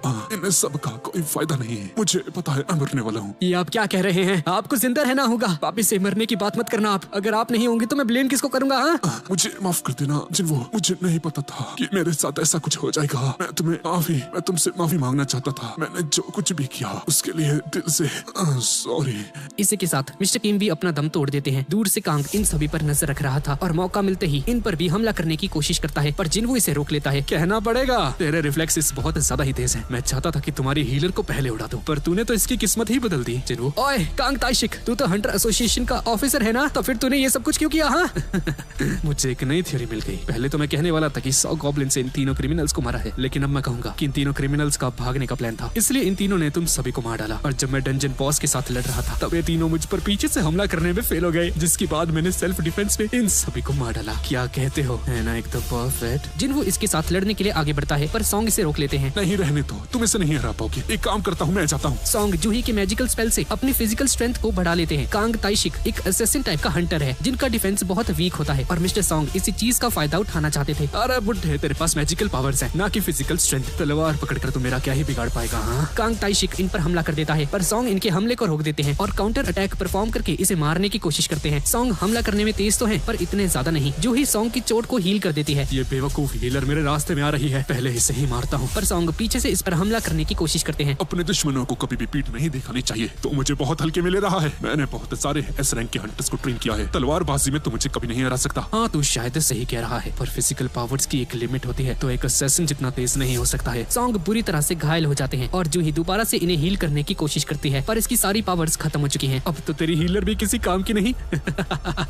गेम ओवर। पर तभी सॉन्ग अपनी मैजिकल पावर्स का यूज करते हैं और इसे जलाने की कोशिश करते हैं पर बुरी तरह से फेल हो जाते हैं। जैसे ही कांग इन पर हमला करने ही वाला होता है जिनवू बीच में आकर इनकी जान बचा लेता है। साले, तो फिर बीच में आ गया। तू आखिरकार है कौन? हाँ, मैं हूँ सुंग जिनवू, एक ई रैंक का हंटर। ई रैंक का हंटर? क्या मैं तुझे बेवकूफ लगता हूँ? हाँ, तुमने एक बार मेरे अटैक को रोक दिया, लेकिन दो बार मेरे अटैक को रोकना ये इम्पॉसिबल है। सच बताओ, तुम अपनी स्किल्स को छिपा रहे थे ना? देखकर तो लगता है कि लोग तुम्हें अच्छे से जानते हैं, यानी कि तू पहले रैंक का तो नहीं है, क्योंकि वो किसी भी विटनेस को जिंदा नहीं छोड़ते हैं। यानी कि सिर्फ एक ही चीज हो सकती है, सेकंड अवेकनिंग। ये सुनकर सॉन्ग और जूही हैरान हो जाते हैं। फिर तो ये डबल डंजन की बात हुआ है क्या? Double dungeon? एक सेकंड, क्या ये वही कमजोर ई रैंक का हंटर है? लेकिन इसका दिखने का और चलने का ढंग पूरे तरीके से बदल चुका है। ऊपर से माना रीडिंग में इसकी रेटिंग तो 10 दिखा रहे थे, यानी कि इसकी सेकंड अवेकनिंग उसके बाद हुई है। इसने डबल डंजन को सरवाइव कैसे किया? खैर कुछ भी हो, मैं देख कर ही बता सकता हूँ कि तुझे हंटिंग का ज्यादा एक्सपीरियंस नहीं है। चल तुझे आज दिखाता हूँ एक शिकारी शिकार कैसे करता है। तुमने ये सब क्यों किया? अच्छा, तो तुम्हारा मतलब इन क्रिमिनल्स को मारना? हाँ, इन कमीनों ने एक लड़की का रेप किया था और उस लड़की के पापा ने इन्हें जान से मारने के लिए मुझे बहुत सारे पैसे दिए थे। इसे इंसाफ दिलाना कहते हैं। मैं मिस्टर किम और कांग की बात कर रहा था। तुमने उन दोनों को क्यों मारा? क्या ये उनका मुंह बंद करने के लिए था? तो तू ये चीज उन्हें बिना तड़पाए भी कर सकता था। मुझे नहीं लगता ये सब कुछ लड़की के पापा के कहने पर था। तुम्हारा इरादा कुछ और है। ये सुनकर कांग एक इविल स्माइल करता है। तभी हम एक फ्लैशबैक को देखते हैं जहाँ पर कांग उस आदमी से कहता है कि मैं तुम्हारे काम को करने के लिए तैयार हूँ, लेकिन तुम्हें एक गलत फहमी हुई है। मैं वो बी रैंक हंटर हूँ जिससे बड़े बड़े गिल्ड्स को ज्वाइन करने के ऑफर आते हैं, लेकिन फिर भी मैं एक चिंदे से हंटर एसोसिएशन की नौकरी कर रहा हूँ, क्योंकि मुझे मॉन्स्टर से ज्यादा इंसानों को मारने में मजा आता है। इसके बाद ये दोनों लड़ाई करना शुरू कर देते हैं। जिनवू की स्पीड को देखकर सॉन्ग हैरान हो जाते हैं और कहते हैं, लाजवाब, पहले वाला सुनजिन तो ऐसा बिल्कुल नहीं कर सकता था। जिनवू की स्पीड और स्किल्स कांग ताइशिक जैसी थी, लेकिन एक्सपीरियंस के मामले में जिनवू मार खा जाता है। पर कांग ताइशिक के मर्डरस इंटेंट ने सिस्टम को जगा दिया था। कांग ताइशिक, तुमने गलती कर दी है, लेकिन अच्छा ही हुआ। अब तुम्हें जान से मारने के लिए मुझे एक और कारण मिल गया है। ऐसा क्या हो गया? इस लड़ाई का एडवांटेज तो मेरे पास होना चाहिए। जिनवू डैश एबिलिटी का यूज करके इसके मुंह पर हमला करता है, जिसकी वजह से इसकी बॉडी में जहर फैलने लगता है। लेकिन तभी अचानक से कांग गायब हो जाता है। ये है मेरी स्टेल्थ एबिलिटी, जिससे कि मैं अपने शरीर, आवाज और यहाँ तक की खुशबू को भी गायब कर सकता हूँ। कोई नहीं जानता कि मेरे पास ऐसी स्किल्स भी हैं। मैं एक मॉन्स्टर हूँ, क्योंकि दूसरों को बचाने के लिए कोई जिंदा ही नहीं बचा। और तुम दोनों चुपचाप वहाँ पर खड़े रहो, क्योंकि अगला नंबर तुम्हारा ही है। अब बता जिनवू, टूटे हुए पैर के साथ मेरे अगले हमले को कैसे रोकेगा? तुम्हारी बकवास खत्म हो गई क्या? Full recovery. और एक ही सेकंड में जिनवू अपने पैर को हील कर देता है। ये क्या? इसने अपने पैर को हील कैसे कर लिया? मैंने आज तक एक भी कॉम्पैक्ट हंटर के बारे में नहीं सुना है जो कि मैजिक भी जानता हो। इसने और क्या क्या छिपा कर रखा है? ये इंसान तो खतरनाक है। जिनवू के चेहरे को देखकर कांग समझ जाता है कि जिनवू ने भी बहुत सारे इंसानों को जान से मारा है, लेकिन डंजन एक ऐसी जगह है जहाँ कानून वगैरह काम नहीं करते हैं। जो सबसे ज्यादा ताकतवर होता है, सिर्फ वो ही जिंदा बच पाता है। स्टेल्थ एबिलिटी के बाद भी जिनवू इसके सारे हमलों को आराम से रोक लेता है और जवाब में अपने मर्डरस इंटेंट को एक्टिवेट करके कांग ताइशी को अपने डोमेन में ले लेता है, यानी कि इसका गेम ओवर। मरने से पहले कांग जिनवू से कहता है, कुदरत के कानून के हिसाब से मैं कमजोर हूँ, इसलिए अब मैं मारा जाऊंगा। पर तू चीज क्या है? तेरे पास physical strength, speed, healing, poison ability सब कुछ है। मैंने तेरे जैसा इंसान पहले कभी नहीं देखा। हाँ, इस जवाब की तो मुझे भी तलाश है। ऐसा समझ लो कि मैं वो हंटर हूँ जो कि वक्त के साथ और भी ज्यादा ताकतवर बनता रहता है। मेरे मरने के बाद तेरा ये ई रैंक का नाटक खत्म हो जाएगा। अगर तू जो बोल रहा है वो सच है तो तेरा सामना बहुत खतरनाक चीजों से होने वाला है। मेरी बात याद रखना,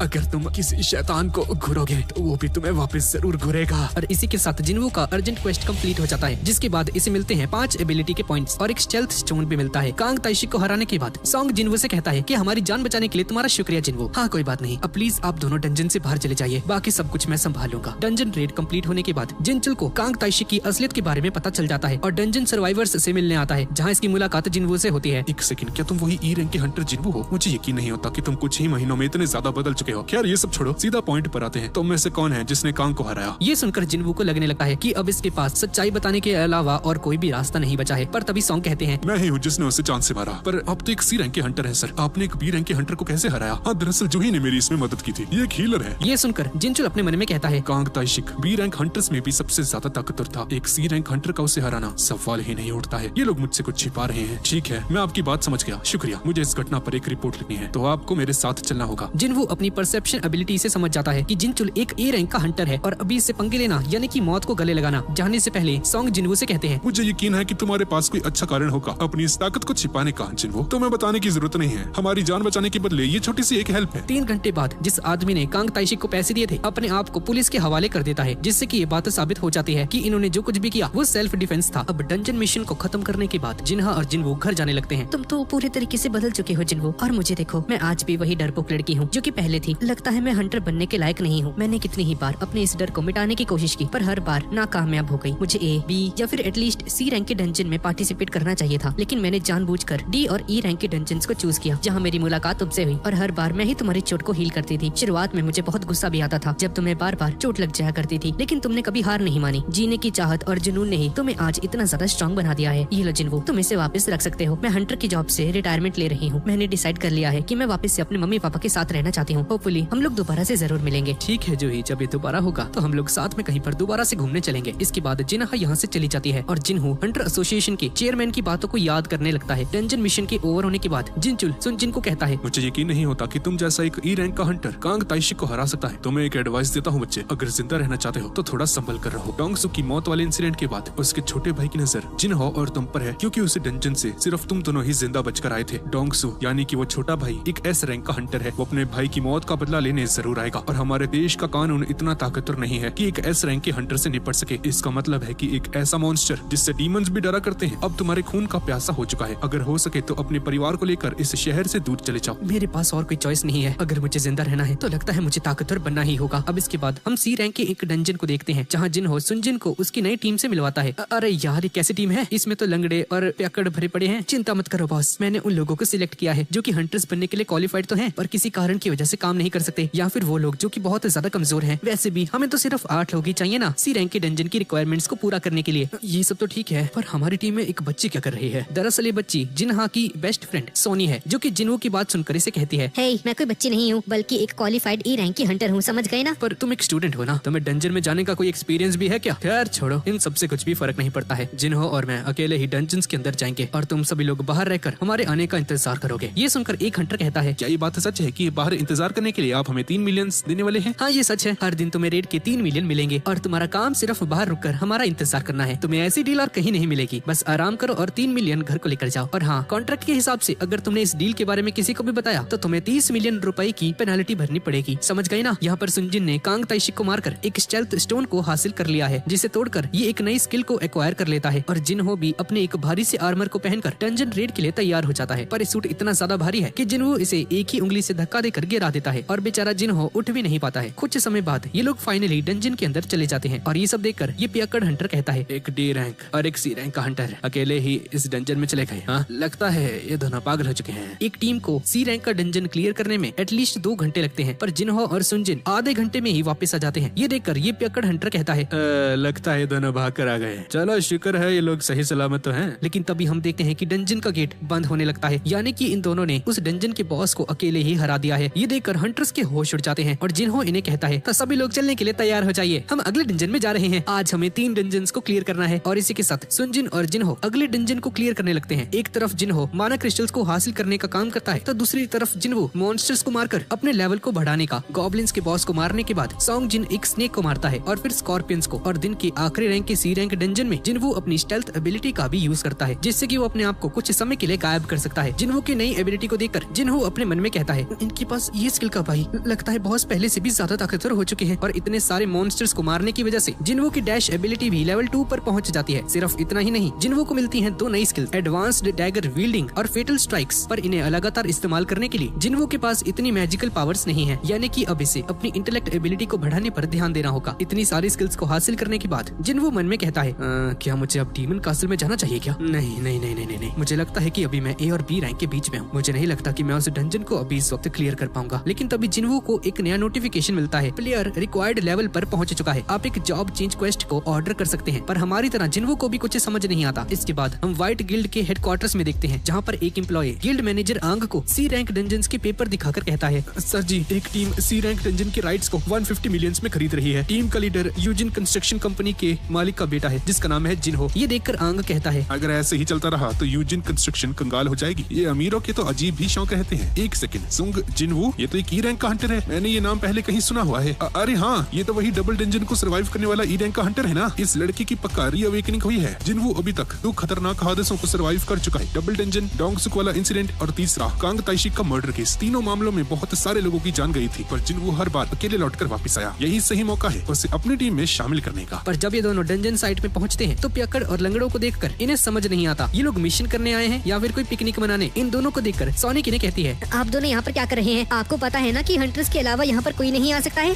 हमें माफ कर देना, हंटर्स को देखकर मैं थोड़ा सा एक्साइटेड हो जाता हूँ। वो डंजन गेट है ना, क्या एक बच्ची का यहाँ पर रहना सेफ है क्या? एक सेकंड, मुझे बच्चों की तरह ट्रीट मत कीजिए, ठीक है ना? मैं भी इस टीम की एक हंटर हूँ। ये दोनों ये सुनकर हैरान हो जाते हैं और आंग अपने मन में कहता है, एक सेकंड, इसका मतलब है कि जिनवू इन्हें बाहर छोड़कर अकेले ही डंजन क्लियर करने चला गया। अगर मेरा अनुमान सही है तो सुनजिन हमारे लिए एक गेम चेंजर हो सकता है। अब तो इससे मिलना ही होगा। इसके बाद ये दोनों यहाँ से चले जाते हैं। कुछ समय बाद सुनजिन और जिनहो डंजन क्लियर करके बाहर आते हैं। दरअसल कल मुझे कुछ इम्पोर्टेंट काम है, क्या मैं कल छुट्टी ले सकता हूँ क्या? पर जिनवू, कल भी मैंने कुछ सी रैंक के डंजन्स को बुक करके रखा हुआ है, तो क्या मैं उन्हें कैंसिल कर दूं क्या? नहीं, ये सब करने की जरूरत नहीं है, बस तुम्हारे पैसे ही बर्बाद होंगे। ठीक है, एक काम करो, 2 दिन के लिए उन डंजन रेट्स को होल्ड पर रखो। हाँ ठीक है, ये सही रहेगा। चलो दोस्तों, अगली लोकेशन पर भी पहुंचना है। पास में ही वो दोनों भी इनकी बातें सुन रहे होते हैं। यहाँ पर एस रैंक हंटर चोई को जेजो आइलैंड से रिलेटेड एक बहुत ही डरावना सपना आता है, जहाँ हम एक घायल लड़की को देखते हैं। तभी चोई की आंखें खुल जाती हैं। वापस से वही डरावना सपना, लगता है समय आ चुका है जेजो आइलैंड पर हमला करने का। यहाँ पर हम जिनवो को देखते हैं, जो कि दिन की आखिरी डंजन रेड को क्लियर करने के बाद घर जाने ही वाला होता है कि तभी आंग और कीचुल इसके सामने आ जाते हैं, जो कि इससे कुछ इंपॉर्टेंट बात करना चाहते हैं। कॉफी शॉप में बैठकर आंग जिनवो से कहता है, तुम्हें तो पता ही होगा, हमारी व्हाइट टाइगर गिल्ड दुनिया की सबसे बेहतरीन हंटर टीम है और हम हर दिन टैलेंटेड हंटर्स की तलाश में रहते हैं। मैं सीधा पॉइंट पर आता हूँ। जिनवू, अगर तुम हमारी टीम को ज्वाइन करते हो तो यूजिन कंस्ट्रक्शन तुम्हें जितना पैसा दे रही है, मैं तुम्हें उसका डबल देने के लिए तैयार हूँ। इसके अलावा अगर तुम्हारी कोई स्पेशल कंडीशंस भी हैं, तो उन्हें भी पूरा करने के लिए तैयार हूँ। आंग को ओवर कॉन्फिडेंस आने लगता है कि जिनवू जैसा एक ई रैंक का हंटर इसके इतने अच्छे ऑफर को कभी नहीं ठुकरा पाएगा। एक बात बताओ, व्हाइट टाइगर गिल्ड के हेडक्वार्टर्स की वैल्यू कितनी है?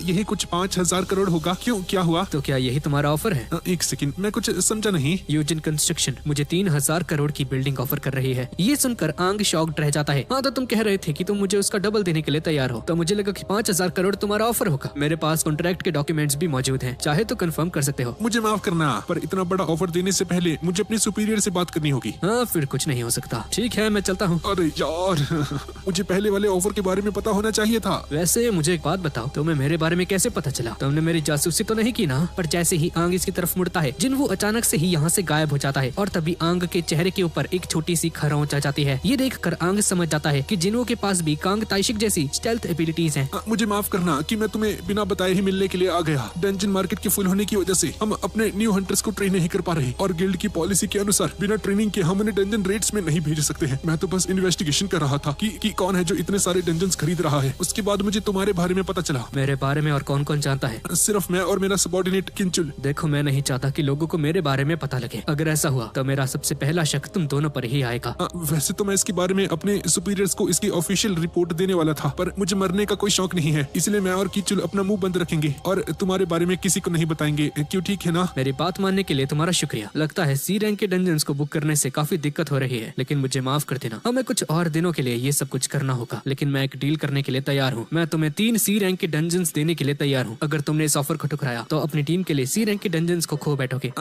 ठीक है, मैं तुम्हारी बात को समझ गया। मैं इन्हें लेने के लिए तैयार हूँ, लेकिन कितने में? एक डंजन के लिए 300 मिलियन लगेंगे। क्या 300 मिलियन? ये तो बहुत ज्यादा है भाई। अगर हमारी किस्मत अच्छी हुई तो ज्यादा से ज्यादा 200 मिलियन और इंसेक्ट स्टोन्स मिलेंगे। एटलीस्ट 200 मिलियन तो करो यार। ठीक है, 600 मिलियन और 3 सी रैंक के डंजन्स तुम्हारे हुए। आज रात तक इस अकाउंट में पैसे भेज देना। और हाँ, आंखें बंद करो और अपना मुंह खोलो। टेंशन मत लो, मैं तुम्हें चोट नहीं पहुंचाऊंगा। मुंह खोलते ही सुनजिन इसे एक हीलिंग पोर्शन पिलाता है, जिससे इसकी चोट ठीक हो जाती है और जिन्वो यहाँ से चला जाता है। ये देखकर आंग किंचुल को कहता है कि मैं यकीन से कह सकता हूँ ये बंदा मेरी उम्मीद से भी ज्यादा खतरनाक है। अगले दिन जिन्वो को फोन पर बताता है, बॉस, जैसा कि आपने कहा था किसी ने मेरे अकाउंट में 600 मिलियन डाल दिए हैं, पर आपने ये सब कैसे किया? हम तो इन डंजन्स को कैंसिल करने वाले थे ना। ये एक सीक्रेट है। यहाँ पर आंग को पता चलता है कि इनकी ज्यूरिसडिक्शन में एक्स्ट्रा सी रैंक के डंजन्स अवेलेबल थे, जो कि सिर्फ 70 मिलियन में सेल हो रहे थे, लेकिन इन लोगों ने ऑलरेडी 600 मिलियन के 3 सी रैंक के डंजन्स खरीद लिए थे जिन्वो से। यानी कि जिन्वो ने इसे चूना लगा डाला। तभी इसे जिन्वो का मैसेज आता है, जिसमें उसने लिखा है कि मैं सुनजिन हूँ और इसी के साथ हमारी चीजें बराबर होती हैं और मैं ये भी भूल जाऊंगा कि तुम मेरी जासूसी कर रहे थे। लेकिन आंग इस बात से खुश था कि अब एटलीस्ट इसके पास जिन्वो का नंबर है, यानी कि फ्यूचर में इन दोनों की डील हो सकती है। यहाँ पर जिन्वो जॉब चेंज वाले क्वेस्ट के लिए निकल जाता है और लोगों को खतरे से दूर रखने के लिए और जॉब क्वेस्ट में हिस्सा लेने के लिए जिन्वो शहर से कोसों दूर एक जंगल में आ जाता है। लेकिन किसको पता कि अब इसके साथ क्या होने वाला है। जिन्वो को जॉब चेंजिंग क्वेस्ट का नोटिफिकेशन लास्ट रेड में आया था, जब इसका लेवल 40 पर पहुंच चुका था और अब तक जिन्वो को जो भी क्वेस्ट मिले थे वो या तो सीमित समय के लिए थे या फिर इमरजेंसी कंडीशंस में थे। लेकिन जॉब चेंजिंग क्वेस्ट इसे ऑप्शन और समय दोनों दे रहा था, जिसका मतलब है ये मिशन बहुत मुश्किल होने वाला है। जो भी हो, लेकिन सुनजिन को इतना पता था ये मिशन इसे ताकतवर बनाने के लिए बहुत इंपॉर्टेंट रहने वाला है। जिन्वो क्वेस्ट को एक्सेप्ट कर लेता है और इसके सामने एक बड़ा सा डंजन खुल जाता है और तभी जिन्वो को याद आता है कि आज इसने अपना डेली क्वेस्ट तो पूरा किया ही नहीं, लेकिन डिसाइड करता है कि वापस आने की बात उसे पूरा कर लेगा और इसी के साथ डंजन के अंदर चला जाता है। यहाँ पर हम जिन्हो के घर में देखते हैं, जहाँ अपने पापा के साथ बैठा हुआ है, लेकिन जिन्हो किसी चीज से बहुत परेशान होता है और तभी जिन्हो का बड़ा भाई जिनसुक यहाँ पर आ जाता है। यहाँ पर डंजन के अंदर जिन्हो को एक भी दुश्मन अभी तक नजर नहीं आया है, जो कि अपने आप में ही एक चौंकाने वाली बात थी। और तभी सिस्टम में नोटिफिकेशन आती है कि आप इस डंजन में एंटर कर चुके हैं। इस जगह में आप किसी भी तरह के पोशन या फिर स्टोर का यूज नहीं कर सकते हैं और चोट लगने पर फुल रिकवरी का यूज भी नहीं किया जा सकता है। यानी कि अब जिन्हो को और भी ज्यादा संभल कर रहना होगा। जिन्हो को दूर से किसी के चलने की आवाज सुनाई देती है, जिसके बाद इन्वेंट्री से अपनी डैगर को बाहर निकाल देता है और लड़ने के लिए तैयार हो जाता है। और तभी एक लो लेवल का नाइट इसके सामने आ जाता है। जिन्हो इस पर डैगर से हमला करता है, पर नाइट को एक छोटी सी खरोंच तक नहीं आती है। जिन्हो फेटल स्ट्राइक का यूज करके वापस हमला करता है, लेकिन कोई फायदा नहीं होता है। जिन्हो समझ जाता है कि इसका आर्मर बहुत ज्यादा स्ट्रॉन्ग है, बिल्कुल कसाका के शरीर की तरह। यानी कि इसे हराने के लिए जिन्हो को अपने हाथों का यूज करना पड़ेगा और जिन्हो आसानी से हाथों का यूज करके नाइट को हरा देता है। पर इसे हराने के बाद जिन्हो थोड़ा सा निराश था, क्योंकि इसने अपनी फेटल स्ट्राइक वाली एबिलिटी को फालतू में यूज कर दिया। लेकिन तभी और भी नाइट्स यहाँ पर आ जाते हैं। यहाँ पर हम जिन्हो को देखते हैं, जो कि इतना ज्यादा परेशान हो चुका है कि ढंग से खाना तक नहीं खा पाता है। और इसके फादर जिनसुक से पूछते हैं, बेटा, तुम्हारा गिल्ड बनाने का काम कैसा चल रहा है? हाँ, मैंने सुना कि कुछ एस रैंक के हंटर्स ने तुम्हारे ऑफर को ठुकरा दिया। जी पिताजी, ये सच है। ब्लूंगू और चाहिन ने मेरे ऑफर को ठुकरा दिया। पर टेंशन की कोई बात नहीं है। मैं यूरोपियन और मिडिल ईस्ट हंटर से बात कर रहा हूँ डैड। होपफुली वो हमारे गिल्ड को ज्वाइन करने के लिए तैयार हो जाएंगे। और जिनसुंग जिन्हो के सी रैंक के डंजन्स को खरीदने के बारे में बात करता है और इसे वार्निंग देता है कि अगर जिन्हो ये सब कुछ गिल्ड मास्टर बनने के लिए कर रहा है तो वो उसे छोड़ेगा नहीं। काश इन दोनों को जिन्हो की ताकत के बारे में पता होता। यहाँ पर जिन्हो सभी नाइट्स को हरा देता है, लेकिन इन सब के बाद बहुत ज्यादा थक जाता है और आराम करना चाहता है। लेकिन तभी एक निंजा स्टेल्थ एबिलिटी का यूज करके जिन्हो को मारने की कोशिश करता है, पर जिन्हो इसे हरा देता है। और इसकी मुश्किलें और भी ज्यादा बढ़ाने के लिए लाइट से हमला करने वाला एक विज़र्ड भी यहाँ पर पहुंच जाता है। कसाका जैसा आर्मर, कांग ताइशिक जैसी स्टेल्थ एबिलिटीज और क्यूआन जैसा लाइट मैजिक। इन मॉन्स्टर्स को देखकर जिन्हो को ऐसा लगता है कि जैसे ये अपने पुराने दुश्मनों से वापस से लड़ रहा है। और ये क्वेस्ट इसकी सोच से बहुत ज्यादा ही खतरनाक निकलता है। हर एक मॉन्स्टर की अलग अलग कमजोरियां होती हैं। नाइट्स को हराने के लिए ताकत की जरूरत पड़ती है, निंजा को ढूंढने के लिए परसेप्शन एबिलिटीज का स्ट्रॉन्ग होना जरूरी है और आर्चर्स को हराने के लिए तेजी होनी जरूरी है। लेकिन सबसे बड़ी मुसीबत है ये विज़र्ड, क्योंकि इसे हराने के लिए जिन्वू को इंटेलेक्ट या फिर सिंपल भाषा में कहें तो मैजिकल पावर्स की जरूरत पड़ेगी, जिस पर इसने कभी ध्यान ही नहीं दिया था। जिन्वू को अपनी स्किल्स को बचा कर रखना है, पर अब इसकी थकान बढ़ने लगी थी और अब जिन्वू को जितना जल्दी हो सके इसे हराना होगा। यहाँ पर हम हंटर्स गिल्ड के हेडक्वार्टर्स में देखते हैं, जहाँ पर एस रैंक हंटर चोई बाकियों के साथ मिलकर जेजो आइलैंड जाने के लिए तैयार हो जाता है। चोई हंटर एसोसिएशन के चेयरमैन को कॉल करता है और इस मिशन के अप्रूवल के लिए उन्हें शुक्रिया अदा करता है। और जेजो आइलैंड पर ये इनकी तीसरी फाइट होने वाली है, लेकिन इस बार इनका मिशन जेजो आइलैंड पर कब्जा करना नहीं है, बल्कि खतरों का बस अनुमान लगाना है। S rank hunters Jeju island पर हमला करके देखना चाहते हैं कि दुश्मन किस हद तक काउंटर अटैक करने वाले हैं। बहुत से लोग इस मिशन के लिए चेयरमैन और हंटर्स को क्रिटिसाइज भी करने वाले हैं, लेकिन इन सब के लिए तैयार हैं, क्योंकि चोई के लिए जेजो आइलैंड की लड़ाई कभी खत्म ही नहीं हुई है। यहाँ पर जिन्वू फाइनली उन सभी मॉन्स्टर्स को हरा देता है, जिसके बाद इसे आर्मर्स और 10,000 गोल्ड कॉइन्स मिलते हैं। जिन्वू ने आज से पहले इसे कभी ट्राई नहीं किया था, इसलिए थोड़ा सा एक्साइटेड हो जाता है और कुछ आर्मर्स को सिलेक्ट करता है। इन आर्मर्स की खासियत ये थी कि नजर नहीं आते हैं और इन्हें पहनकर मूवमेंट करने में कोई दिक्कत भी नहीं आती है। जिन्वू अब पहले से ज्यादा ताकतवर हो चुका था, यानी कि अब ये अगली स्टेज की तरफ बढ़ सकता है। जिन्वू की आंखों के सामने एक बहुत बड़ा दरवाजा आ जाता है, जिसके पीछे क्या है इसके बारे में इसे कोई भी अंदाजा नहीं है। दरवाजा खोलते ही जिन्वू के रोंगटे खड़े हो जाते हैं और समझ जाता है कि कुछ तो भयानक होने वाला है। कमरे के अंदर इसे एक खाली सिंहासन नजर आता है और साइड से चल कर आता है एक लाल आर्मर पहना हुआ एक बीस्ट, जो कि इस थ्रोन की रक्षा कर रहा है। इस नाइट का नाम है ब्लड रेड कमांडर इग्रिस। इसका ऑरा देखकर सुनजिन को उस डबल डंजन वाले स्टैचू की याद आ जाती है। ऊपर से इसका नाम भी रेड से लिखा गया था, knight commander Igris the blood red, यानी कि सुनजिन का अब तक का सबसे ज्यादा खतरनाक दुश्मन रहने वाला है। जिन्वू लड़ने के लिए तैयार हो जाता है और इग्रिस पलक झपकाते ही जिन्वू के पास आकर अपनी स्वॉर्ड से इस पर हमला करने की कोशिश करता है। जिन्वू इसे एक बार तो डॉज कर लेता है, लेकिन दूसरी बार जिन्वू को दूर फेंक देता है। जैसे ही जिन्वू उठता है, इग्रिस की स्वॉर्ड ऑलरेडी इसके मुंह के पास आ चुकी थी। जिन्वू को सांस लेने का मौका तक नहीं मिलता है। काउंटर अटैक में जिन्वू टैगर से हमला करने की कोशिश करता है, पर इग्रिस के आर्मर के आगे ये कुछ भी काम नहीं करता है और जिन्वू को एक लात मार कर दूर फेंक देता है। और अगर जिन्वू को अब ये लड़ाई जीतनी है तो अब इसे डैगर के बजाय अपने हाथों का यूज करना होगा। ये देखकर इग्रिस भी अपनी स्वॉर्ड को नीचे रख देता है और लड़ने के लिए तैयार हो जाता है। इग्रिस जिन्वू का कॉलर पकड़ लेता है और इसे जमीन में गाड़ देता है और इसे पंचिंग बैग बनाकर दीवार के अगेंस्ट मुक्के मारने लगता है। जिन्वू ने अभी आर्मर पहना हुआ था, जिसकी वजह से इसके हाथ बच गए थे, वरना अभी तक तो इसके हाथों का कचुम्बर बन चुका होता। जिन्वू अपने मन में सोचता है कि अगर ये इस मॉन्स्टर को अपनी ताकत से नहीं हरा सकता तो अपनी स्पीड का यूज करके हरा सकता है। डैश एबिलिटी का यूज करके जिन्वू इस पर हमला करने की कोशिश करता है, पर इग्रिस इसके सभी हमलों को रोक देता है। बहुत सारी कोशिशों के बाद जिन्वू फाइनली इसे एक लात मारने में कामयाब हो जाता है, पर ये इसकी जिंदगी की सबसे बड़ी गलती होने वाली है। इग्रिस जिन्वू को हवा में ही लेफ्ट राइट इधर उधर से पंचिस मारने शुरू कर देता है। हाथ पकड़कर इसे हवा में उछालना शुरू कर देता है और तो और दीवार से इसका मुंह रगड़कर थ्रोन के ऊपर फेंक देता है। इग्रिस जिन्वू को बुरी तरह से मारता है, पर जिन्वू भी इतनी जल्दी हार मानने वालों में से नहीं है। मजाक थोड़ी है भाई, ऐसे कैसे। इग्रिस की तलवार को फेंककर जिन्वू अपने डैगर का यूज करके इसकी एक आंख को फोड़ देता है। इसके बाद इसे घसीटते हुए दीवार पर मारता है और अपने डैगर को वापस बुलाकर अपनी पूरी ताकत से इसके गले पर एक फिनिशिंग ब्लो देता है और इग्रिस मर जाता है। तभी नोटिफिकेशन आती है कि congratulations, you have defeated knight commander Igris the blood red. पर इस बार इसकी जीत किस्मत के सहारे हुई है। ताकत और एक्सपीरियंस में इग्रिस जिन्वू से बहुत ज्यादा बेहतर था। इग्रिस को हराते ही जिन्वू को 4 रिवॉर्ड्स मिलते हैं, 15 लाख गोल्ड कॉइंस, इग्रिस का हेलमेट, रूलर्स हैंड नाम का एक रून स्टोन और एक इंस्टेंट टेलीपोर्टेशन स्टोन। और इग्रिस का हेलमेट पहनते ही जिन्वू की स्ट्रेंथ और वाइटैलिटी 20% तक बढ़ जाती है और इसी के साथ साथ इस पर होने वाले फिजिकल डैमेज भी कम हो जाते हैं। लेकिन जिन्वू को ये बात समझ में नहीं आती है कि अब इंस्टेंट टेलीपोर्टेशन स्टोन देने का क्या फायदा है, क्योंकि इसने तो अब इसे हरा दिया है, जिसका मतलब है कि जॉब चेंजिंग क्वेस्ट अभी तक खत्म नहीं हुई है। और तभी इसके सामने बहुत सारे पोर्टल्स खुल जाते हैं और स्क्रीन के ऊपर नोटिफिकेशन आती है कि जॉब चेंजिंग क्वेस्ट अब शुरू होता है। एडवांसमेंट पॉइंट्स को कमाने के लिए ज्यादा से ज्यादा देर तक सर्वाइव करने की कोशिश कीजिए, जिसके बाद आप एक हायर क्लास के लिए असाइन भी हो सकते हैं। टाइमर के शुरू होते ही पोर्टल में से बहुत सारे नाइट्स निकलने लगते हैं, जो कि जिन्वू पर हमला कर देते हैं। जिन्वू उन सभी पर हमला करता है, पर पोर्टल में से और भी ज्यादा नाइट्स आने लगते हैं। शायद क्वेस्ट इस बात पर है कि मैं कितनी देर तक इस कमरे में रह सकता हूँ। जिसके बाद जिन्वू स्टेल्थ एबिलिटी का यूज करके गायब हो जाता है और स्टेल्थ एबिलिटी को इस्तेमाल करने के लिए 200 माना पॉइंट्स लगते हैं और हर सेकंड यूज करने के लिए 1 माना पॉइंट, यानी कि अब इसके पास सिर्फ 190 माना पॉइंट्स बचे हुए हैं, जो कि इसे एटलीस्ट 2 मिनट तक गायब करके रख सकते हैं। लेकिन तभी एक विज़र्ड अपने मैजिक का यूज करके जिन्वू की स्टेल्थ एबिलिटी को डीएक्टिवेट कर देता है, यानी कि अब इसके पास लड़ने के अलावा और कोई भी रास्ता नहीं बचा है और अब जिन्वू लड़ते लड़ते थक जाता है। इसलिए टेलीपोर्टेशन स्टोन को यूज करने के बारे में सोचता है, लेकिन तभी एक नाइट जिन्वू पर हमला कर देता है, जिसकी वजह से वो स्टोन नीचे गिर जाता है और बहुत सारे नाइट्स इसे घेर लेते हैं। और अब जिन्वू क्या करेगा? जिन्वू उन सभी नाइट से लड़ना शुरू कर देता है और अब ना ही स्टेल्थ एबिलिटी का यूज कर सकता है और ना ही मर्डरस इंटेंट का। ऊपर से अब इसके पास ज्यादा स्टेमिना भी नहीं बचा है। लेकिन जिन्वू इतनी जल्दी हार नहीं मानने वाला है, क्योंकि कमजोर होने की फीलिंग सिर्फ उसे ही पता है और इतनी ज्यादा हार्ड आर्मर को हाथ से मारने की वजह से जिन्वू के नकल्स फट जाते हैं और अब धीरे धीरे बेहोश होने लगता है। लेकिन तभी इसे कुछ आवाजें सुनाई देती हैं। ओए तो जानता है ये पूरी मानव जाति का सबसे कमजोर डीमन हंटर है। जिन बेटा बस करो, तुम्हें अब आराम करना चाहिए। मिस्टर सॉन्ग सही कह रहे हैं जिन्वू, अब तुम्हें हार मान लेनी चाहिए। तुम्हें वही सब कुछ मिल रहा है जो कि तुम डिजर्व करते हो। क्यों फालतू में खुद को खतरे में डालते हो? हाँ, तुम एक ई रैंक के हंटर थे जिन्वू, लेकिन देखो अब तुम कितने आगे आ चुके हो। इतना काफी होना चाहिए ना, है ना जिन्वू? कहना पड़ेगा, मैं तो खुद को पहचान भी नहीं पा रहा हूँ। तुम कितना आगे आ चुके हो। लंबी हाइट और इतनी खतरनाक बॉडी। हाँ, दिखने में तुम बहुत ज्यादा ताकतवर लग रहे हो, लेकिन अंदर से तुम अब भी कमजोर हो।